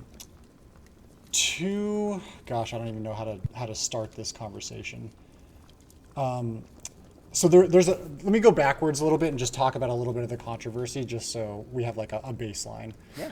So when Diablo 2 dropped, even in the beginning, it was a little rough. Like there wasn't a ton of depth to it, and you know, people really loved it, but people were falling off. And then they really built into the expansion, and this created this mega community that just has like this hardcore love for Diablo 2. Mm-hmm. And kind of like Red pointed out earlier, for some reason it took them like over a decade to make Diablo 3. And I talk about this a little bit in our last podcast episode. If you haven't watched it, go watch it, during our Final Fantasy conversation. But sequels, to me, should be sequels. When you go from Diablo 2 to Diablo 3, I expect an enhanced, built upon version of Diablo 2. And that, in my opinion, is not what they did. In Diablo 3, they kind of went with their own unique direction. It kind of felt like the creator of the game wanted to like put his stamp in the world, and he just like ran with it in his own way instead of paying homage to Diablo 2. Well, I think the same could be said from Diablo 1 to Diablo 2, wouldn't you say? They're pretty drastically different. Yeah, they're very different. I do consider that slightly a different top. Well, it's a deeper vein because Diablo 1 action RPGs didn't exist. That Yeah. was the first. Yeah. So it was like, I don't think, and it was a last minute decision. You know, they didn't make the game around that. So it was like, they did what they could with Diablo 1 and it worked. And then they were like, okay, let's chase this. And then Diablo 2 came out. Talk about But- striking gold, man. Yeah, I still play it today. It came out what 1998 or something like that. I don't. It's probably earlier than that. I don't know. I literally still play it, and Blizzard sees the value because they just released Diablo 2 remastered. They basically re-released Diablo 2 with better graphics, and even that was super controversial. But yeah, so that's kind of where the big divide happens. So people that like Diablo 3 generally don't have a great love for Diablo 2, and vice versa. People that are really in love with Diablo 2 usually have conflict with Diablo 3. Now, Diablo 4 was very, very, very anticipated, and I will be the first person to say that I had no hope for the game. Yeah. Like after seeing what they did to Diablo 3, I personally did not believe that Blizzard had the skill or the talent or the direction to take Diablo 4 back to what it needed to be. And I'll be the first one to say that it was better than I thought it was going to be. Yeah, it was interesting. You know, I think, you know, our positions almost swapped a little bit, and now they're kind of like settling back back to where they were. So I was very, very excited for Diablo 4. I had a lot of hope for it. And, you know, I think we played preseason. I felt like you were loving the preseason. You couldn't put it down. And I started feeling like, I'm not sure. I'm not sure. And it's been kind of interesting to see how our perspectives have transformed a little bit. But talk about what's going on in the world of Diablo 4. Like, why are we even talking about it? So, and this is kind of an interesting, maybe like psychological conversation, but the entire world was behind Diablo 4 when it dropped. I mean, that was like Pokemon Go type vibes for me. Every single person on my friends list was online playing D4. And it was really sick, man. It was really cool to see everyone playing the same game, talking about the same levels and the same items. And I love when that happens, yeah. yeah, it was like the first month was just like bliss. And then there was a turning point, and the entire world decided to just stuff Diablo 4 in the trash can. I know I've been ranting up for a little bit. Warren, has this sparked any like questions about any of these aspects so far? About what's controversial? I mean, just anything that I've brought up. Are you just like, why does that even matter, or who No, cares? I'm kind of soaking it all in, but I was hoping, like, I'm excited to hear what this controversy is and like why. I mean, that's the thing that messes with me is like, why did something change that pissed everybody off, or did everyone just decide after learning more about the game that like this one thing was not what they wanted as time progressed, and then now they decided to be pissed off, and then everyone else gets to be pissed off because those are the popular videos that start hitting on all the social medias, and you're like, yeah, we're pissed about this. Whereas if you never watched the video, you're like, I'm a bear. I'm a big bear, and I like it. Yeah, and I think I'm going to use Xell's words here, and he can speak to them too, right? But his words were, the entire community's pissed. I think that was your words, or something along those lines. So, Blanket statement, yeah. so I want to hear the substantiation of that. Yeah, so, and when I say that, I just, social media just loops me into the negative comments over and over and over again, so I see a lot of them. But yeah, where the controversy started it's actually a good question because I don't really know. It was like a turning point. I think one of the first things that happened was people were getting into endgame, and they started killing bosses. And the top streamers were posting videos of them soloing these world bosses in like 3 seconds.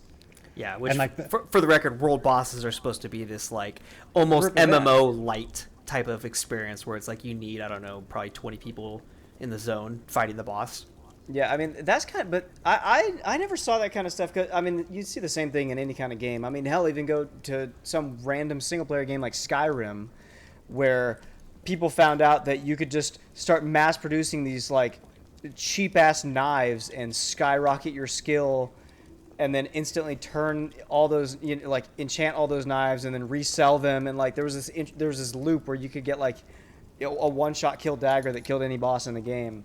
And I feel like when I think about Diablo as an outsider, I think that that's also a thing. Like someone wants to try to find that fun broken thing to almost be like the greased pig running from a guy, but the devs are the guy to be like, oh, look at the new thing I found. Like, come take care of it so I find a new one. And just like, I feel like there'd be a fun loop like that, but instead of that loop feeling fun to break the game and like watch it get fixed kind of thing, instead it's like an extremely toxic, like, fuck you guys for not like allowing this to happen in the first place.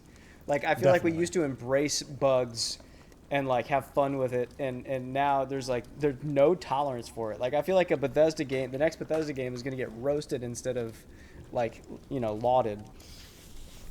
Yeah, maybe a little bit of entitlement. I'm not sure where that comes from.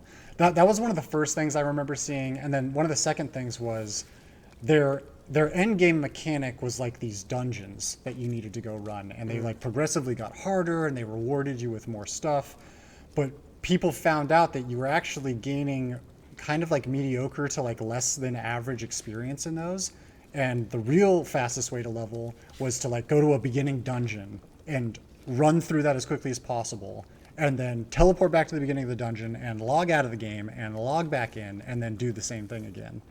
So what happened was this crazy TikTok trend of all these like really famous streamers saying, oh, if you're playing the end game dungeons, you're doing this wrong. You want to level the fastest, you go do this.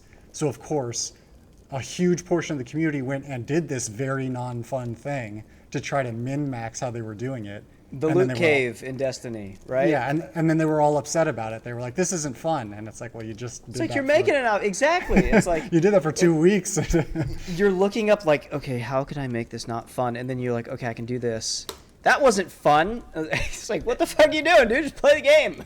So leads into a whole nother topic, which, we're going to shelve for the moment here. But, I would argue this leads into this topic that I really want to touch on, which is like why online gamers are never happy. And what I'm gonna end up saying about Diablo 4, kind of spoilers, right, is I often think that the communities of live service games advocate for the death of their own games, and I think they do so inadvertently. I think there's a psychological aspect of gaming that you have to have the carrot on a stick, because the carrot on the stick is what keeps you playing the game. Working towards the goal of what you want to accomplish in the game is why you play the game. And when you get there, I mean, how many times have you like spent hours grinding something in the game and then you finally get it and then you stop playing, right? Because you lost all your drive. Yeah. So that's I think a lot of the arguments I'm going to end up making about Diablo 4 is I think players constantly want to advocate for, I want to level up faster and faster and faster, and I want to be stronger and stronger and stronger and stronger. And at some point, you just trivialize like the actual game part of the game. But sorry, I'm getting a little ahead of myself. Xell, if there's more like kind of controversies or like specific topics that the community was backlashing about. I think that was a really good addition there, and just to like kind of put a capstone on this controversy piece. I think so those two things really ramped up like kind of the frustration. And then one of the third things was towards the end game, certain classes were performing really, really badly. Red can speak to this, but sorcerers in particular. Terrible. It was like everything one-shotter, many things shoot from off the screen so you can't even see them. Yeah. And it's like we were playing together, and like I was indestructible, and every 2 seconds Red was just exploding. He would just go crumble over. Full health to 0, and I'd have to go back and res him, and it was just Boom. it was so bad that it seemed obvious that the character needed help. So then this big patch came through where they did a bunch of buffs and nerfs, and they nerfed everyone across the board, including sorcerers who needed the most help. And I think that's really what just lit the whole pyre on fire. Well, so do you think that it's like that's part of the inflammatory nature of the community is that the devs are actually doing it bad, like certain things like that, like their patches rolling out are just bad patches, and people are justified in being as pissed as they are, or is it not as big of a deal as the community is trying? I don't know. I want Zell to Yeah. answer that one, and then I want to answer it too. Yeah, no, it's a good question. I think it's a little bit of both. I think they had a really good idea, but the miss on Sorceress was just that one little tidbit of negativity that the community needed to take and be like, oh, look, they don't even know how to do this. They don't even know how to buff Sorceress. Like, look how awful they are. Look how terrible this game is. And they kind of just ran with it. And now it's just like every little miss they have is just like throwing another log on the fire. But yeah, Red, I want to hear your answer. So I've said this to you before, Zell. I really think that the way gaming communities interact with the developers of their games now is so often incendiary, and so often, I think negative content gets clicks, and I think it creates like a negative feedback cycle. And so I think that they're damned if they do, and they're damned if they don't. I think that, if you just like look at the facts of the game, there was builds that was trivializing the hardest boss in the game. If you and I walked up and attempted that boss, we were dying like instantly. It was so fucking hard. If I didn't have access to the internet and the outside world, I never would have believed that people were beating that boss. And yet there was builds that could like in 3 seconds evaporate it. And so like you get this weird kind of dichotomy where it's like, if you were to look at playing Diablo 4 in a vacuum, meaning like you're playing it like single player, like just yourself, and you didn't know what else was going on, I think that the people that don't like the game would probably like the game. Mm-hmm. But when you find out that people are doing the same things that you're doing, but faster and better and stronger, that was actually what I ran into playing with Zell. So like he described, we were both playing, we're like the same level, and maybe you were a little bit higher, but he was like indestructible, and I was this paperclip. And it was like, you can choose to do content that's easier in that game, and actually you can kind of fine tune it. You basically have like these dungeons that you can open up, and they go from like level 1 to 100, and you could virtually select which one you want to do. Obviously you're incentivized to do higher level stuff.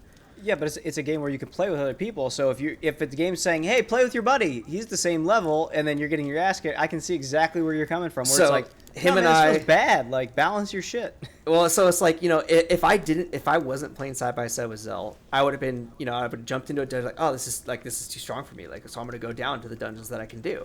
And I don't know if I would have noticed that my character sucked. You know what I mean? Like, I don't know if I would have known that my character sucked. And then it's like, oh my god, he's doing content that's like 40 levels higher than us, and it's easy. And I'm like, wait a minute, why can't my character do that? But it is a tall order to say, hey, make a game based around how many classes? There's 5, 5, 6, 8 classes with DLC, right? Like, yeah. Make a game with all these classes, all their different movesets and all this stuff, and make it balanced. But you kind of have to do that. You kind of have to do. You can't make a game and be like, this one's for babies, and you're gonna play baby levels, and this one's for big boys, and you get to beat up everybody. Like, that's just gonna make it seem unfun and make it seem like they're railroading, people to want to play a certain character. Like, I think there is a level of responsibility. If you're putting out a game like this, you need to be able to balance it to make it fun for everyone.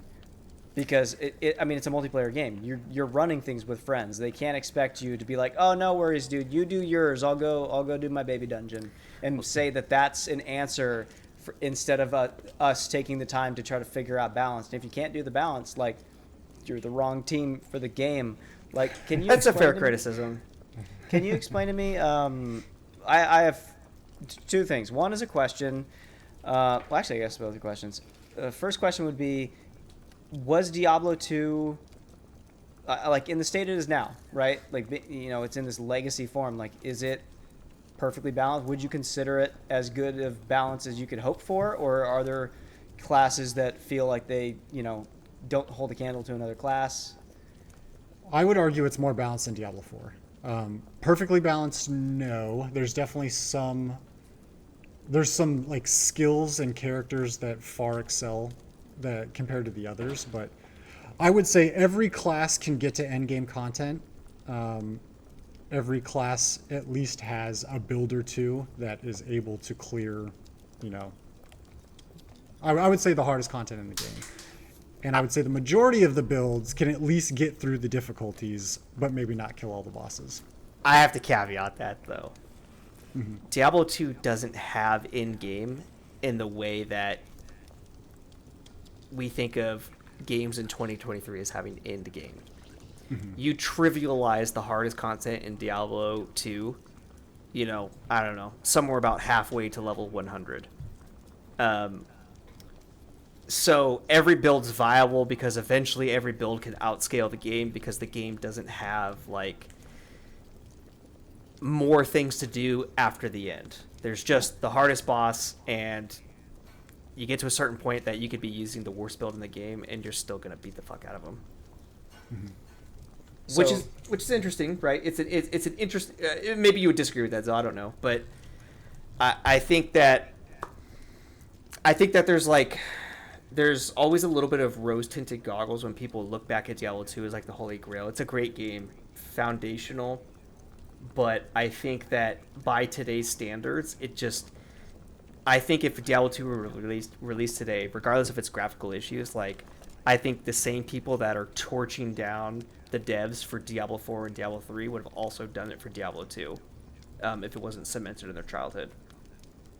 Yeah, that's kind of what I was getting at. I was like, I can't imagine when Diablo 2 came out, it didn't have the same kind of issues, but it also had, like, probably the Blizzard forums, and that was about it as your place to go air frustrations. And if you're in there with as equally of hardcore people. But in this day and age, if you're on TikTok and you like Diablo and you like one Diablo video, like, you're going to start getting fed inflammatory shit because they know you're going to want to watch it. And it just makes it easier to get riled up about things or cause discourse about things. And so this kind of leads into my follow-up question, which was, like, how open are the devs with this? Like, do they try to respond to the criticism, or do they stay silent? Because I've noticed a trend with some games where, like, I think the last example I can really think of that I played was Marvel Snap. And I always felt like the devs were at least, like, trying to be like, hey, I know this one's fucked up. Like, give us a week. We're working on it. It's fucked up. But, like, if a game is imbalanced and they don't, like, make a point to get out there and be public and be like, hey, this is a thing we are acknowledging and we think it works for this reason and you got to deal with it, or we're working on it, please deal with it. Like, I feel like those little things let the reasonable audience or consumer chill the fuck out. You know, they're like, all right, cool, they're working on it, it's fine. I honestly think that Blizzard is allowing those devs to crucify themselves because they are appearing on panels pretty regularly. I would argue, I'd like to hear Xell's answers too, but I think that they're appearing on these, like, video panels with, like, Q&As, like, regularly, and they're literally up there, like, apologizing and, you know, like, all this other stuff, and I just think it's, like, so far out of proportion, and I think that they're catering to, like, a unbelievably entitled group of people, that I don't think it's a good look. I actually feel like the devs, in some senses, should kind of, like, put their foot down. So they're doing, like, video panels, like, trying to basically do, like, public apology kind of style, like, yeah. Oh, fuck, man. See, that's bad. Like, you don't want to... That's almost tuning it too far in that direction, right? I think it's okay to just put out a dev blog with, like, 2 paragraphs being like, shut the fuck up. We're figuring it out. Shut up. Like, and then, well, where it's awkward too is, like, you know, some of these guys, like, they're not public speakers. So you get, like, you know, the lead dev up there, and he's this, you know, pencil neck nerd guy, and, like, wow, he's on camera and he's like, fucking come at him, dude. You know, he's nervous, like, dude, he's just getting torched up there, and it's like, God, this is hard to watch. But what do you think, Xell? You think that's accurate, or what's your perspective? Yeah, I think that's pretty on point. I mean, they're definitely they're communicating more than I think I've seen any other dev team do. Like they're actively getting 4 or 5 guys up, like, you know, once every couple weeks, and like talking about all the issues that they know about and like how they're going to fix them, and then afterwards the community just roasts them for everything they said, every hiccup, damned if you don't. Yeah, every choke, every, you know, nervous tick, and it's just like, these guys are standing up here in front of 400,000 people that are furious, and it's like, yeah, give them a little bit of a break. But I think they're trying. They're really trying. A couple of the things that they've tried to fix based off of the community's like complaints, it seems weird that they're like going in the direction that they chose to go. So let me give one example. One of the big complaints was that there's not enough inventory space. Like the game is all about having a ton of items dropping every dungeon. Like you can literally fill up every single slot of your inventory in one dungeon run if you held on to everything. So it's like you don't have a ton of inventory space, and everyone was like, I don't understand. Like Path of Exile, you can have 400 tabs in your stash with 100,000 items. Because that's the fun. It's like, why take away the fun is getting a bunch of shit and like rooting through it and looking at stats. Like, why stifle my ability to be able to do that one thing that the game is like, do it. Yeah, I can totally see that being like a legitimate criticism. So that was a lot of the things that were coming up, and the devs, they did this panel, and they got up in front of everyone, and they were like, all right, guys, guess what? We're giving you one more stash tab. And then the community was like, what the are you talking about, man? Like, there's 1,000 too many items, and you gave me like 20 additional slots. Like, this isn't addressing the issue. And then they came back on another panel, or they posted on Twitter afterwards, and they were like, well, actually, the reason we only gave you one stash tab is because the game is lagging right now consistently, because every time you encounter a new player, the game loads the character and every single item in his inventory. So they're basically saying we can't fix the thing because we made it what? Excuse you? The perfect entrance. My point stands. Yeah, no, and so that was like a really weird kind of like, why did you decide to do that? Seemed like a decision. I mean, I'm assuming they did it like from the perspective of trading or something, right? Like, is that like a trading thing? It's gotta be, but why would you not just load the inventory once in the trade screen? I mean, I don't know. That's None of us very are like game developers. Yeah, it's like a back-end programmer question. Yeah, But it sounds like basically the design team was just like, hey, man, fuck. Like, I don't know. Yeah. Maybe they're figuring it out. Like, you know, but those kind of things take a while because inevitably when a dev tries to fix one thing, it'll break 5 others. So, You know, I'll say... It sucks. It's just they need to be, like, thinking about that stuff when they make the game. So I can see those criticisms, too. And I don't want to come up here and, like, come off from the perspective of, like, Diablo 4 is the greatest, and I'm defending it. I'm actually not really playing the game right now. I think it's actually got a lot of problems, some of which I think are like legitimate problems, and some of which I think are just things like, I think I'm just kind of not interested in the game, not because it's bad, but because like I'm just not incentivized to play it. Like, I just don't feel like playing it, which I don't know, maybe that means it's bad. I was going somewhere with that. All those things aside, like, Diablo 4 actually does have some super legitimate issues and some real head scratchers of like, what were you guys thinking? Did I say Diablo 2? Diablo 4, if I said Diablo 2. Xell brought up the whole inventory. Everyone loads everyone's entire inventory, so that's why there's no space. But like, how in development did you not think, like, forget the back end complications of it? How did you create Diablo 4 and then you looked at how many items a person could store and you thought to yourself, that's enough? It makes you feel like maybe they didn't play it, which I know is not true, but it's just like, not a single game tester, you know, got to end game and was like, hey man, I can't hold any of these items.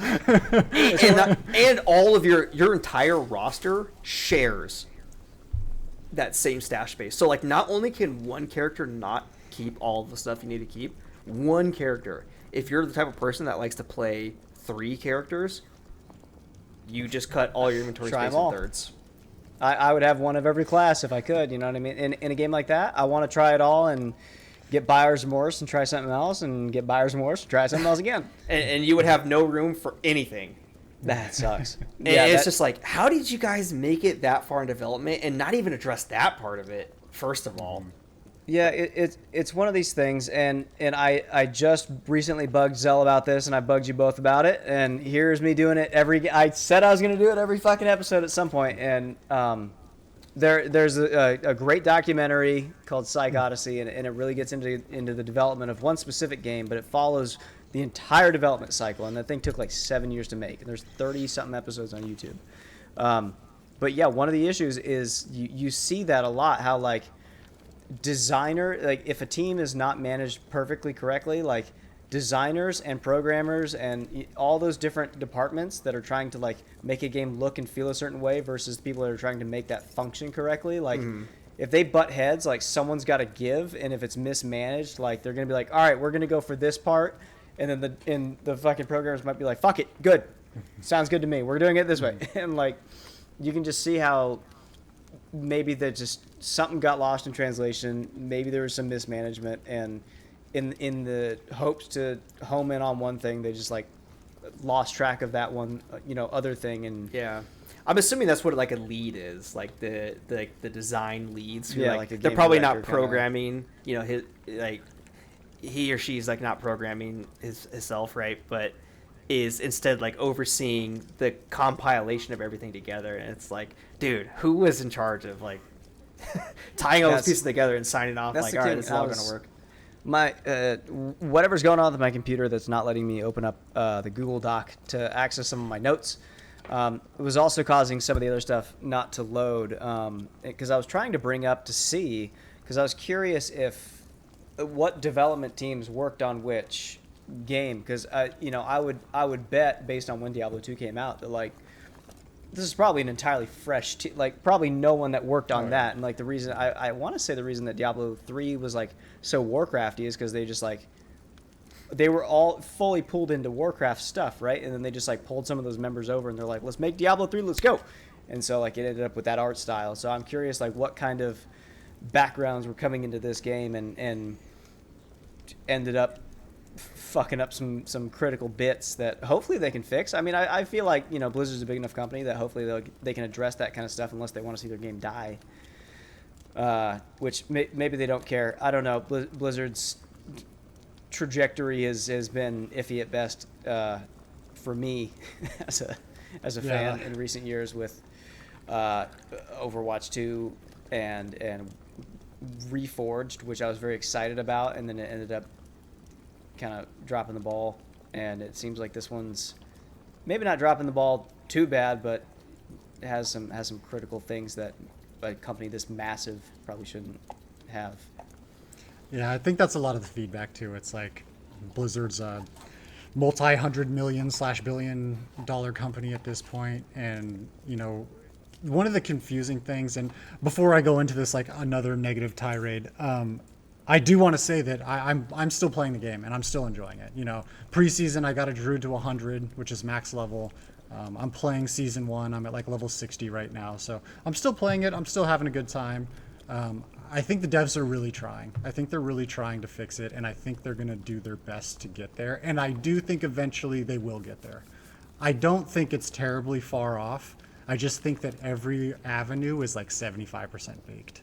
Like they got it to a good enough point, and then some director was like, we're pushing it, and they just had to like sacrifice. Yeah, like we got to move on to this other thing that still needs to get finished, or else we're fucking dead in the water. Yeah. Two things. Once again, two things. I really like that me and Xell have dipped into this black void because the sun went down. Who can afford lights, right?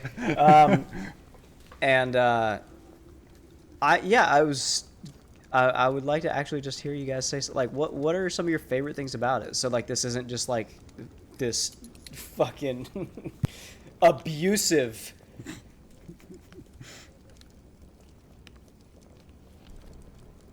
Brother. Yeah. Solidarity. Welcome to the darkness. Darkness. I forgot what your question was. What really are like some about what the are game. some of the things you like? What are some Diablo positives? 4? Like what are you enjoying about it? Yeah, and you know, I thank you for asking that, because I'm gonna tie back to, I think, what I maybe started on, or at least got to eventually, which was, I would argue anyone that's not paying attention to like the Diablo community and is playing Diablo 4, if you're not looking anything up, if you're not watching videos, if you're not watching builds, I think you're probably having a great time with Diablo 4. I think it's fun to play. I think if you're not suffering from relativity, then you probably are getting stronger and stronger every day that you're playing the game. You're always finding a better piece, even if it's slowly but surely. And you know, I think you're getting everything done. I think you probably can, you know, get all the way up to end game. You know, you're not going to be the best of the best or anything. You're not going to be incredibly fast, but I think, you know, you could probably play just about any build and slowly get there over time. And I think that's a good thing about the game. I think it's an underappreciated thing about the game. I just think the people that are willing to talk openly in public spaces about the game aren't those types of gamers. So I think the game functions. I think it's got a lot of broken systems. I think it's got a lot of places it could afford to improve. I think it serves its hardcore min-maxing community poorly, but I think it serves its casual community just fine, which is maybe all they care about. That's maybe a hot take, but that's my hot take for it. I think that's a really good point. Is that you know, us being gamers, we really don't see the fact that like a vast majority of people are not the ones looking at that shit. I really believe that like most people are just people that buy the game for their kid, and it's like, you know, they're not plugged into all the controversy, and they're just like, oh, it's a fun new game I'm playing, cool. Like I think that we are in this bubble because we've all been in that space for years. I don't know if we're in the bubble or if they're in the bubble, and that's legitimate. Like, I honestly don't know. I don't know which group is in the bubble. I would argue the casual generally, like, especially when you think of like, look at numbers and like how big mobile markets are for games and stuff like that. Like, I love it's mobile games. explosive, and they're the casual gamer, I think, is the majority almost all the time. Maybe. Like, I think it varies game to game for sure. Some games are like only hardcore community like that. Like Ark. I don't know if there's people that casually play Ark. I think Ark's like the only people that still play Ark are the people that like hardcore play Ark. I agree with that. But like, for example, there is a guy at work. He's in a position where he was overnight, like staying at that place. They sleep overnight. There was some firefighter guys. It's not me, but basically he would come in, and it was like this older dude. Not me. And it was this older guy, and he's like, "Hey, I don't know, dude." No, he'd come in and say that he was. He's like, "Yeah, I just been back in my room, just playing the hell, just killing demons after demons." I'm like, "You're always playing Diablo 3, huh?" And he's like, "Oh, all the fucking time." He's like, "God, I love it." He's like, I just lay back in that room when I'm not on shift, and I just slay demons, and it's the greatest. And he's like, "Did you know there was a fourth one coming out?" Like, he's that guy. He's like, it's like your dad playing games, and it's just like, I have a feeling that there's a lot of people like that are just like in there playing it and having a good fucking time and never looking at a stat and just being like, I don't know, fun, game fun, me go. I actually think that would make me enjoy games 99% more. And I find that the more I play things, WoW has really been ruined for me because of the amount of information that's out there and that is required, the amount of knowledge that is required just to like perform okay. And it's like, you got to look up your builds, you got to look up your skill trees, you got to look up your skill rotations, and like, you're just like, before you even get games now, you know everything about the game. You know the classes, you know the items, you know how you're going to level, what town you're going to go to, and it's just like, I'm actively trying to not look up anything for games anymore. Like Hunt, for example, Red, haven't looked up a single thing, and I'm not going to. Like, I agree. It's a perfect way to go about it. I've started doing that not only with games, but with movies. If I watch like the teaser trailer for something coming out, I make a conscious effort to. Sometimes I get hyped and I watch everything about it, and I deep dive into everything, every little piece. Like, what are the writers on it? Everything.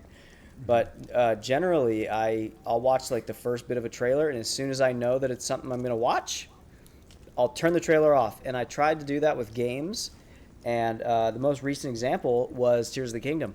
As soon as I watched that first trailer, I shut it off. And then if I saw any people talking about the trailer, because the game was coming out at that point in like a week and a half or something, I didn't look at it, didn't pay attention to it, and I just went into the game and tried to enjoy it for me. And then after I experienced it, I allowed myself to go listen to like my 5 podcasts about games and see what their takes were after the fact, after I knew how I felt. And I think that most games, like, it's one of those, like, kids nowadays are always on their phones. If we unplugged and just, like, stopped and enjoyed any of the things we're playing, I feel like that sentiment would hold true for, like, all of them. Like, some of them it's fun. It helps you get deeper into it, like Sea of Thieves. Like, I feel like I'm learning more things that are making me enjoy it. But I think when it comes into games and, like, seeing the controversy around it and the criticisms, like, it's so much better to just form your own opinions and decide what you think is fun. It's like the forbidden fruit almost, you know. It's so tempting, and in a lot of cases it can enrich your experience. But, you know, I honestly think that what's kind of ruining Diablo 4 for me, like, I don't feel like playing Diablo 4. And what's really ruining it for me is the relativity. Is that I know what's out there, and I don't want to like look up this build that is a style that I don't want to play. But if I don't do that, I just know how much worse I am than what I could be, and that drives me nuts. And it's just like, I just can't get over it. Like, I can't psychologically get over that hump of like, okay, I'm playing the build that I want with the items that I want to play with, but I suck. I'm doing this 10 times slower than how I could be doing it, and it's like, it just kills the game for me, and I hate that. And you know, I really think it just rolls into a larger topic, which, you know, Xell touched on already. But, you know, we live in this culture, this age of information where, just like you said, you know, games coming out, and we already know everything about the game before you ever even log into it for the first time. And I think that sucks. Discoverability is what gets lost. And, you know, I think I wanted to segue into cheating in online games, but maybe it's better we just talk about, like, gaming culture here and, like, you know, why gamers are never happy. And I would argue that's a big reason why. And I think Xell would probably agree. We've talked about this before, but the lack of discoverability in games now, because of how much information's out there, it's just tragic. Even more so when you compound that with the fact that, like, if that outside knowledge is required to do well at the game, you know, now you're just layering the shit on top. Yeah, I mean, I think that we opt into it. I think that if the game, it's a self-inflicted wound. It is a self-inflicted wound, but not. It does suck when there's those games where, like, you can tell that you are doing worse. Like, say it was some kind of multiplayer one, and you're like, I can't win. Why? And then you look it up and realize that there's, like, certain critical things you're not doing. But I don't know. I think it's a self-inflicted wound. So if someone's not enjoying themselves, they just have to, like, learn that over time and just, like, stop plugging in to that piece of thing. I know it's the non-starter of an answer, but it's true. Just like, why you have to be mad? It's only a game. I think it's gonna be hard to train ourselves out of that. I do think one good step in helping us do that is provide us with better information. You mean and in I've game? talked to, in game. Mm-hmm. You know what I mean? Like, Diablo does a pretty poor job of giving you information on how you're doing damage. Yeah. So there's a game called Dungeon Defenders. I don't know. I think Red Hat made you play it a couple of times. I've heard of that. I don't know. Oh yes, yeah, that, like, tower defense game. Yeah, it's like a third-person hero tower defense game. I know Yeah, I exactly recall. the game you're talking about. I think I've actually played that. Yeah, so pretty good game. It's pretty cheap on Steam if anyone's into like, hero style tower defense games. But one thing they do really well is they put a dummy in the town and you can attack that dummy and it shows you how much damage you're doing and how much damage per second you're doing. And just that simple little dummy target allows you to put on a weapon and attack something and then try a different weapon and attack it and just easily be able to generalize the numbers. Diablo 4, it's very hard to do stuff like that. Like, one, you're never going to isolate an enemy and just be able to experiment on it. Like, everything either explodes instantly or, never dies. But I do think that, like, when Red was playing Sorceress, like, he started off with this really cool fire build. Yeah. Like, these hydras that he was summoning. So like, fun. It looks so sick. Yeah, and it was like, but they were just, like, spewing little fireballs at things and they were just, like, tickling the enemies, and it was just like, how come when he uses the Hydra, nothing dies, but when he uses this electric wand skill, everything is just exploding? Yeah. And because there's no way for us to test, like, okay, so if I put on this chess piece, is it actually helping my Hydras be better, or does it have no impact at all? Like, I can't tell. So I think little feedback loops that allow us to discover how to improve our characters on our own would kind of lead us away from just having the whole game revealed to us on TikTok. Yeah. Yeah, when the game basically mandatorily outsources discoverability, well, of course, that's what people are going to do. Which, I think it just doesn't serve the game well. And, it's a little bit of a catch-22, though, because, like, sometimes it is fun. Like, Warren brought up the fact that, why am I losing in this game, right? And then you look it up and you're like, oh, well, there's these nuanced things that I didn't understand. Sometimes that's a cool thing. And, it's like, oh, well, now I learned, like, a new way to interact with this game and I can be better at it. And that can be fun. But, if you think of, like, I'm trying to think, like, maybe like a single player game. Even we can even stay on Diablo 4, like the Altars of Lilith, right? There's these shrines that you can collect in the game. It's kind of like a mini game. And every time you collect one, you get like a little boost to your stats. Well, I think that would be really cool and fun to do. However, we live in the age of information where if you don't gather every shrine, then you're going to be just missing stats. So rather than it becoming like this fun incentive thing to like make you go and explore the world and find the hidden shrines, it's like, well, I got to pull up a map on my other monitor and I got to spend the next 3 hours bouncing in the most efficient way possible to grab every shrine so I can get my full extra 100 bonus stats. I'm making up the number. I don't know how many stats it is, but you know what I mean? And like, that's the type of thing that is like, in a sense, in my mind, like ruined by the way we consume video game information. Something that could be such a cool tool to drive the discovering of the world of Diablo 4 is just this trivial like chore that I got to go do because otherwise I'm going to suck if I don't do it. That's actually a great example because one of the complaints I hear from the community a lot is there's no reason to be out in the open world. Like, I always need to be in a dungeon where I get the most experience, or it's like, I only go to the open world for red tides. Everything else, I'm just on my horse and I'm just racing past everything. Well, it's like, there was a reason to be in the open world. It was like, it was for you to explore every corner to find these Lilith statues that make you stronger. But everybody on the planet went and pulled up a map on their second screen and just made the experience miserable because you did nothing but just like bounce around like a ping pong ball until you got them all. Yeah. Yeah, I can't imagine how unfun. I mean, drastically different game, sure, but like I can't imagine how unfun Tears of the Kingdom would be to me. But I use that as an example because it's a game I've been playing a lot. But if I looked up anything about it, like it's a game that's so well served, and I feel like a lot of games are like this. Probably even Diablo 4 to an extent. Like if you just went into that game fully blind and just ran around exploring things, that would be fun. It would be so much better to learn about. And with Tears of the Kingdom, it's the same thing. Like I anytime one of the podcasts I was listening to would like start dipping into spoilers just about like the world itself, I would pause it and be like, I need to.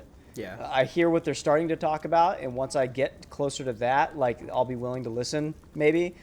But like I want to. It's so much more enjoyable to like poke every edge And I mean, it's so easy to use that as an example when it's like the edge pokiest game in the world, in my opinion. That like every corner just has some guy's just like, hey, what? And you're like, what? And he's like, I'm in a hole. Can you help? Well, I think there's a key differentiator though, and it's single player games versus live service online games. Oh yeah, 100%. When it comes to single player games, it's really easy for me to be like, nope, no spoilers. I'm not going to look a goddamn thing up, and I don't. Yeah. Right? I haven't looked up any. Because you're not having to compare yourself to anybody else playing it. Relativity, man. Relativity is a bitch. As soon as you find out that someone can do what you're doing faster and better, you could have been feeling great about your progress, but now you feel like shit about it. Yeah, and I feel like there's probably a positive ways to do that they just need to somehow home in on, right? Like, there's ways to make that online interaction and like push for greatness communal instead of like inflammatory. And I feel like there's a lot of games like that, and this one just seems every time I hear anything about it, which I'm not in that space, so if I hear something about it, it's like this big thing, and it's just always just like, do you hear that they killed the game? It's like, fuck. What? What do you mean they killed the game? It's been out for a couple months. I definitely don't think it's dead. Yeah, I don't think it's anywhere near dead. I think it's got a lot of life left, and they have the money to breathe life back into it. I think it'll be around for a while. Probably so. But and I'm excited to see what it looks like, in the future too. I can't wait for it to go on a substantial sale, and then I might actually buy it and try it out. And that I was actually going to bring up that point next, because that is another good topic to talk about. And please stop me if you guys don't want to keep going on Diablo 4. But one interesting thing they did that the community's also been very up in arms about is the game is $70, and they're doing all these in-game purchases, which it's pretty unique for a game to go full price and have a very expensive in-game store I hate pushing that. things. Yeah, so that's another aspect that I think kind of just rubbed the community slightly the wrong way, which I actually don't know which side I fall there, because it's like, yeah, the game was full price, I bought it. And yes, cosmetics are an option, but I don't have to purchase those. Is it only cosmetic? That was going to be my question. Yes. So I think it is only cosmetic. I think it's again a thing where you need to strike a balance. Don't make every fun cosmetic thing an add-on purchase. Give people the option to have ways of earning it too, while also providing maybe some side things that are purchase based, and that way the free to play players still have. And I say free to play players, it's like, no, dude, you still drop $70. Like, give them something. Like, Sea of Thieves. Going back to that, it's a good example. There's a ton of purchasable cosmetics. Is Sea of Thieves free? No, it was like $35. But there's a ton of like earnable free shit in the game. Like a majority of the stuff is stuff that you get through excelling at any one of those factions and really like choosing a tree that way. Instead of choosing a skill tree, you're choosing a faction tree to pursue to get some cosmetics you want, some titles you want. And on the flip side, they also like over there is the guy who's like, hey man, you want a cat? Like, and there's some things that you could earn, but it's like, if you want a cat, you gotta buy it. And I think you can do that balance with a paid game, as long as it's sparing, it doesn't feel predatory. So I'm not deep enough in Diablo to know if it feels predatory or not, but like a lot of times, I feel like Blizzard kind of did start doing that with WoW when they first brought in that pay market, and they're like, hey man, if you want to mount with 3 seats, pay the fucking money. Like, oh, fuck, okay, I guess. If you insist. Yeah, I don't know. I don't know where I fall on that topic either. I want games to be able to monetize themselves because I want people to keep making games. Yep. And in a world where money makes the world go round, right? They need, if it's not profitable, right? Like the game's not going to get made. So I want devs and everything and publishers and all that stuff to be able to create profitable things so they make more games. It does feel a little unusual to do a full price game and then also have like a cosmetic type of store to, granted it's just cosmetic, and so I think there's a lot of leniency granted there, of course. I mean, in 2023, how many games now that come out, and there's a pay to win factor, right? That's in itself is like kind of a cultural shift and phenomenon where, like that's increasingly more common, increasingly more acceptable. So, kudos to them for at least doing that. It's hard to justify what they're doing though when you look at how many games are so unbelievably financially successful and they're completely free to play.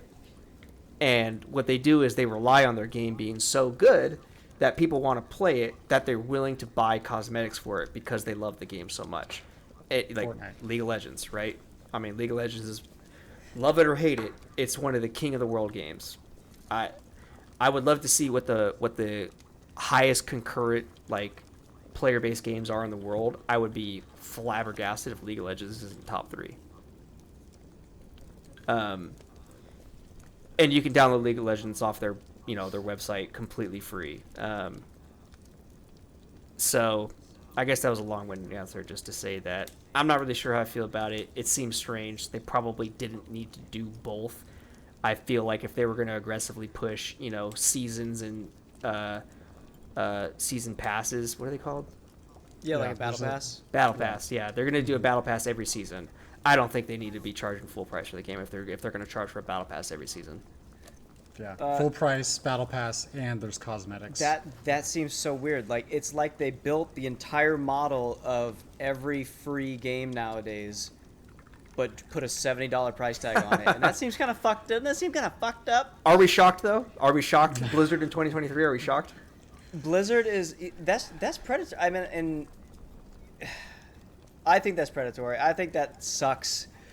I think that if you're gonna go that free to play model, you probably could have put out the game as long as it's a good. I mean, Path of Exile, right? Is that a good example of a free game that has that model? And I'm sure they're profitable. They're developing a second one, and it's beloved. It's like, yeah, dude, make your game good, make people want to keep playing it, and they will pay for those things. Or make it a paid game and make people love it, and they'll keep buying the game. I think that I love the Battle Pass model. If there's a game I want to dip back into, I buy the Battle Pass and I enjoy it for that month, and it's like a nice way to like give back to the devs and enjoy that content and get a little extra boost for it. Like I just did for Sea of Thieves. I bought the Battle Pass, and if I'm not playing next month, I don't buy the Battle Pass, and it's like it's a way to keep them afloat. But it's like I really don't believe that Blizzard is struggling to stay afloat by needing to sell me a spectral celestial steed or whatever the fuck. Like I think that they probably could have done without that, and it would have been a gesture of love to the community. I don't fucking know. I just looked this up real quick just because you kind of touched on it, but Path of Exile is so profitable that they host a Path of Exile convention, like a BlizzCon. I don't know if it's every year, but on some ExileCon. Say again. I think it's ExileCon. ExileCon, that's right. It's I don't know the frequency of it, but it's semi-frequently, on a regular scheduled basis, a complete and total convention that like sells out, and it's like probably the same scale as BlizzCon if I had to guess, and it's just Path of Exile. I just looked up their revenue for curiosity, and according to what I'm seeing for 2022, $84 million in revenue for Path of Exile in 2022. That is insane for a free-to-play game. And I'm much more willing and eager to spend $70 on Path of Exile than I am on Diablo 4. And it's like that model works, and it's like you don't need to double dip. It really, like, saying that they have a battle pass, a cosmetic store, and it's a $70 game. I mean, fucking Zelda Tears of the Kingdom is a $70 game, and you're probably going to get one paid thing, which is going to be DLC that comes out about a year from now. That's what I would assume. Like, I understand it's a multiplayer game, but like, does that really change the fact that it was a game they developed? Does it take more resources to do that? Maybe, I don't fucking know. But I don't know. I think that certain models are cosmetic models are totally fine. Battle Pass models are totally fine, but putting them all in really feels like having your cake and eating it too. I mean, you look at Roblox, a game that, mind you, was not on my radar before having 7-year-old that loved it, right? 12 didn't know kids. the game, didn't know the game existed, and then come to find out that due to their released earnings and their stock value, they were technically a bigger company than Nintendo, at least for a portion of time. Yeah, one game, Roblox, a game that only little children play. Fully free game. My son was playing it on his tablet. Was that profitable? Like billions upon billions of dollars Good on a for free them. game. Do you know what Roblox I mean, is, though? I immediately associate it with Minecraft, but I know it's not. Like I've heard a lot about it. I can do like a light pitch on what it is. It's I don't know what it is. So think Warcraft 3 maps, right? Like that custom map. But imagine pretty much every game you can go into there is a custom map because they have a game creator in there. Some of the games are really robust. The flexibility to make games inside of Roblox is massive. I looked over and I was like, do you have a Sonic game? Like he's actually playing Sonic, 3D Sonic game running around a big map in 3D, and it looks amazing. And then I realized, looking at the toolbar at the bottom, I'm like, what the fuck? He's in Roblox.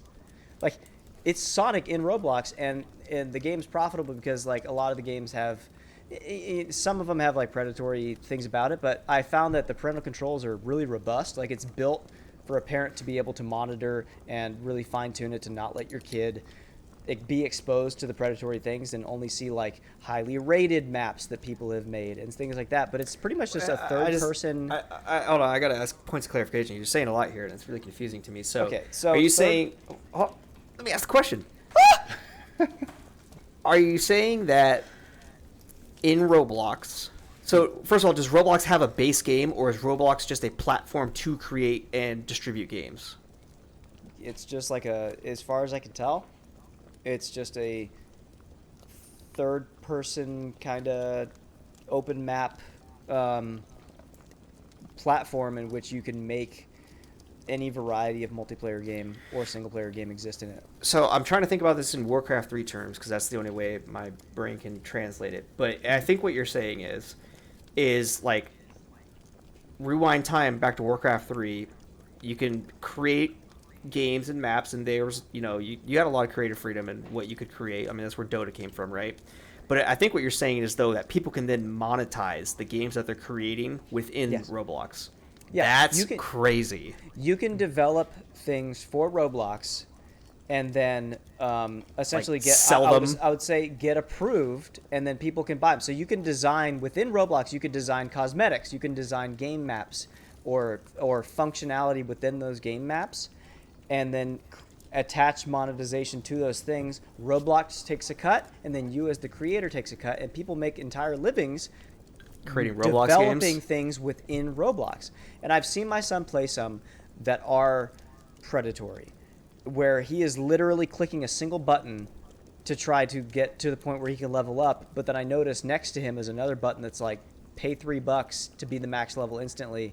I saw one where he was running up a single staircase for literally 45 minutes. I timed it until he finally got to the end and some fireworks went off and he was stoked. But I've also seen him playing really like well-made like hide and seek games where your character turns colors and you have to hide against walls and turn invisible while one person is like the hunter. Like, there's really well-made, like, great multiplayer games inside of it. But yeah, imagine that Warcraft 3 format where you can use the tools that the developers have created to make your own content within it. But in Roblox, they've given you the ability to monetize that. That's unbelievable to me. It's honestly, I think it's somehow caught a weird balance to where like I don't feel bad seeing him play it. And the way it's designed is, you know how hard it is to get into a game and like a certain Switch game. Like imagine Animal Crossing getting to someone else's island is like damn near impossible. You have to know their friend code and their social security number. In Roblox, it's really designed well where it's also a phone game. And I'll see him playing over there, and just by knowing his name, I'm able to hit a button, hop into a game with him, and I watch him light up. He is so fucking stoked, and then he'll run me around the map to show me the cool things about it that he enjoys. So, like, as a parent-child game, it's actually great. And at first, I was very off-board until I heard a different podcast mention that exact thing. I installed it and realized how quick it was to hit a button, join his game, and be in there with him. And then if he wants to, if once every couple weeks he asks me if he can drop $5 on this one that he's been playing a lot to like do better, I'm all about it. Like, it's, you know, it's the same cost equivalent as if he was asking for a different Switch game every month, but he latched onto that instead. And the future's wild. And he's gonna, I mean, he's gonna grow up and he's gonna think back fondly to that game. I'm sure of it, and I want to enable him to like have experienced it to its fullest by feeding into that a little bit and not just thinking that any free-to-play model is predatory. So you know what it reminds me of a little bit?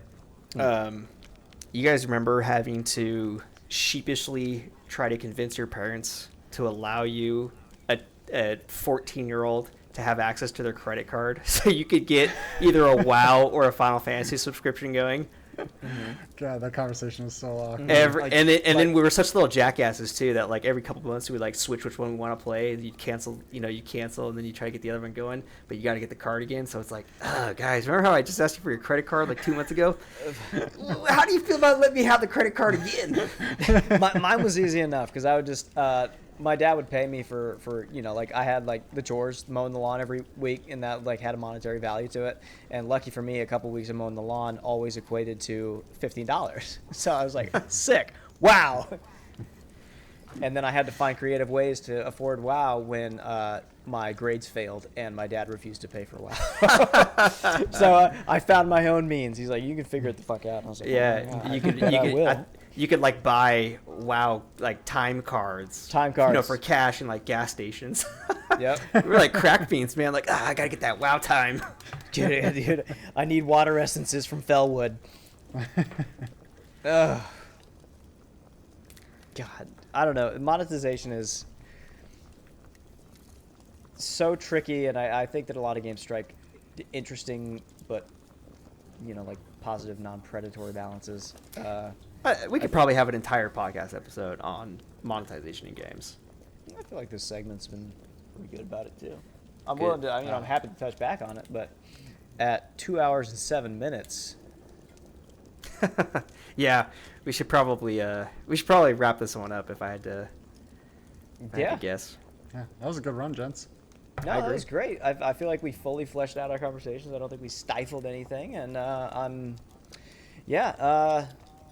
I could ask, that same question. What y'all been playing?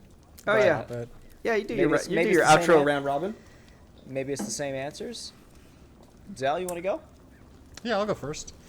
Definitely still getting a little Diablo in, and I'm still peppering in a little bit of New World. But the two games I'm kind of playing most at the moment are Halls of Torment. I've been having a lot of fun with that one. And then Red recently convinced me to buy Hunt Showdown, which it's a really good game. I don't know if it's exactly my type of game, but it's giving me the freedom to kind of play it my own way. So I'm giving it some time. Is that a pay game? $15. $15, yeah.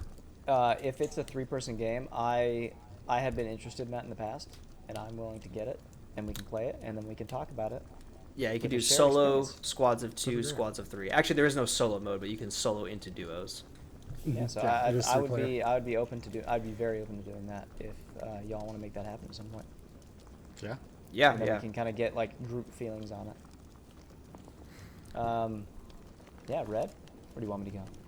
I can go. So I've been progressing in Final Fantasy 16. I did sit down and put like a few good solid days into it. I don't know how far I am, which is a good thing. I wouldn't want to know. I haven't looked anything up. I feel like I'm getting pretty far though. So I anticipate wrapping that one up by the end of August. I'm sure I could probably finish it in a couple days if I just like sat down and hardcore played it. But I typically break my games up into online games and stuff. So, anyways, working on finishing that. I did finally start cracking into Octopath Traveler 2 a little bit. So I grabbed it on the Switch, killed me a little bit. I want to play it on PlayStation for trophies, but realistically, there's so many games I want to play like on console that I'm going to focus on other things. It's a great like on the go 2D game, right? So I'm playing that whenever I'm at my girlfriend's house for a while. So cracked into that a little bit. I'm always peppering in a little bit of live service games, League of Legends. I haven't been playing Diablo 4, but maybe I'll give it a go after some patches again.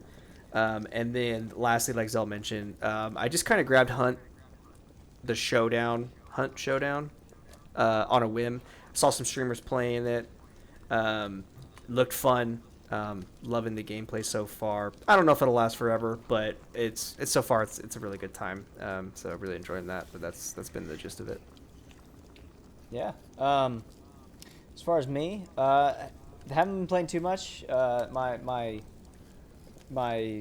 free time had been spent doing some editing in video, but I did very little dipping into Zelda. It's one of those things where I hit a point where it gave me critical information, and then I turned it off, and then I came back, and now I can't remember what I was supposed to do, and like the quest synopsis is like just vague enough that I'm like, where was that?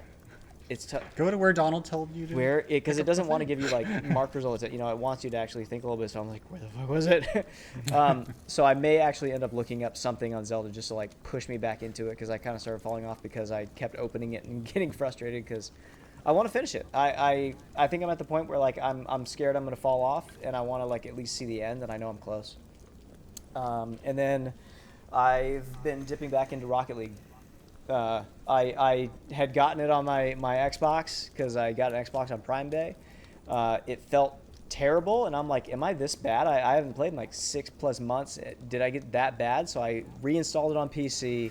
It immediately like felt at home. So there's some kind of differences there. I'm not sure what it is, but that game still feels good. It probably always will feel good, and I'm currently watching the world's tournaments going on for it right now in Switzerland. So if you also watch those, hit me up. Let's talk about it. You're dabbling with Unity a little bit now too, right? So I installed it. I installed Blender as well. You convinced me to get this. I signed up for a class, an online course through Udemy. I think is that how you say it? Not sponsored. Not sponsored yet. But room to? Room to. Weirdly enough, we have openings in our sponsor segment. The slots are getting taken up. They're hot. Yeah, I would honestly jump on it quick. Fast. We're a hot commodity. It's what is the court? It's 3 different like introductory game design things, because I've had some game design like game ideas for a while, but know nothing about game design, so I just wanted to dip my toes in, and so I'm excited to do that too. So if y'all, I think there's something we could do, and I can start it off by saying this. We should probably plug our own stuff and then plug our Out of Potion stuff specifically. I plan to be streaming when I when I dive into those courses and try to learn that design stuff. And so you could see that over on it'll be YouTube, I think, maybe Twitch, but it'll be Warren Springer's generally my handle for stuff. Xell, where can they find you? Please ping us in the Discord when you start doing that Udemy/Unity stuff, because I definitely want to watch that, and I know there's other people in the community that want to watch it too. I'm getting back into streaming again. I'm gonna try to give it a real push, and usually streaming on Twitch, but I'm actually finding a little bit more enjoyment on YouTube, and I'm even kind of trying Kick at the moment. But yeah, Xell Twitch on any of those will pull me up. Kick's different. Kick your Xell. Are you Zell Kick? Yeah, I'm just Zell on Kick, which You did it, dude. I'm still debating. Yeah, I don't stream super often. Maybe, I like to dabble here and there a little bit just for fun. I just enjoy talking about games while playing the game. So, I don't have any serious aspirations for it or anything like that. But occasionally you can find me live at twitch.tv/redworld333. I think pretty much all my socials are the same thing. I think my Twitter and all that stuff, it's all redworld333. Sometimes you'll just see it as redworld. Your and then ex, you mean? my ex, yes. My ex. And then, of course, definitely, if you made it this far, like and subscribe to the video if you're watching it on Please YouTube. do. Out of and potions on everything. You can find all the info in the footnotes. Out of potions on just about everything. Oh fuck! I was joking. I No more couldn't- potions. I couldn't get out of potions on Twitter, so that's. Oh my god! Oh, no potions podcast. And then our YouTube is Out of Potions podcast, right? Yeah, as is our Twitch. Yep. We oops. The oops. Or if you put the podcast first, we're the poops. We're the poops. big fan of that one. That's it. That's it. This is Thanks episode for one. watching or listening. Watching. Okay, bye. Bye forever. Bye forever.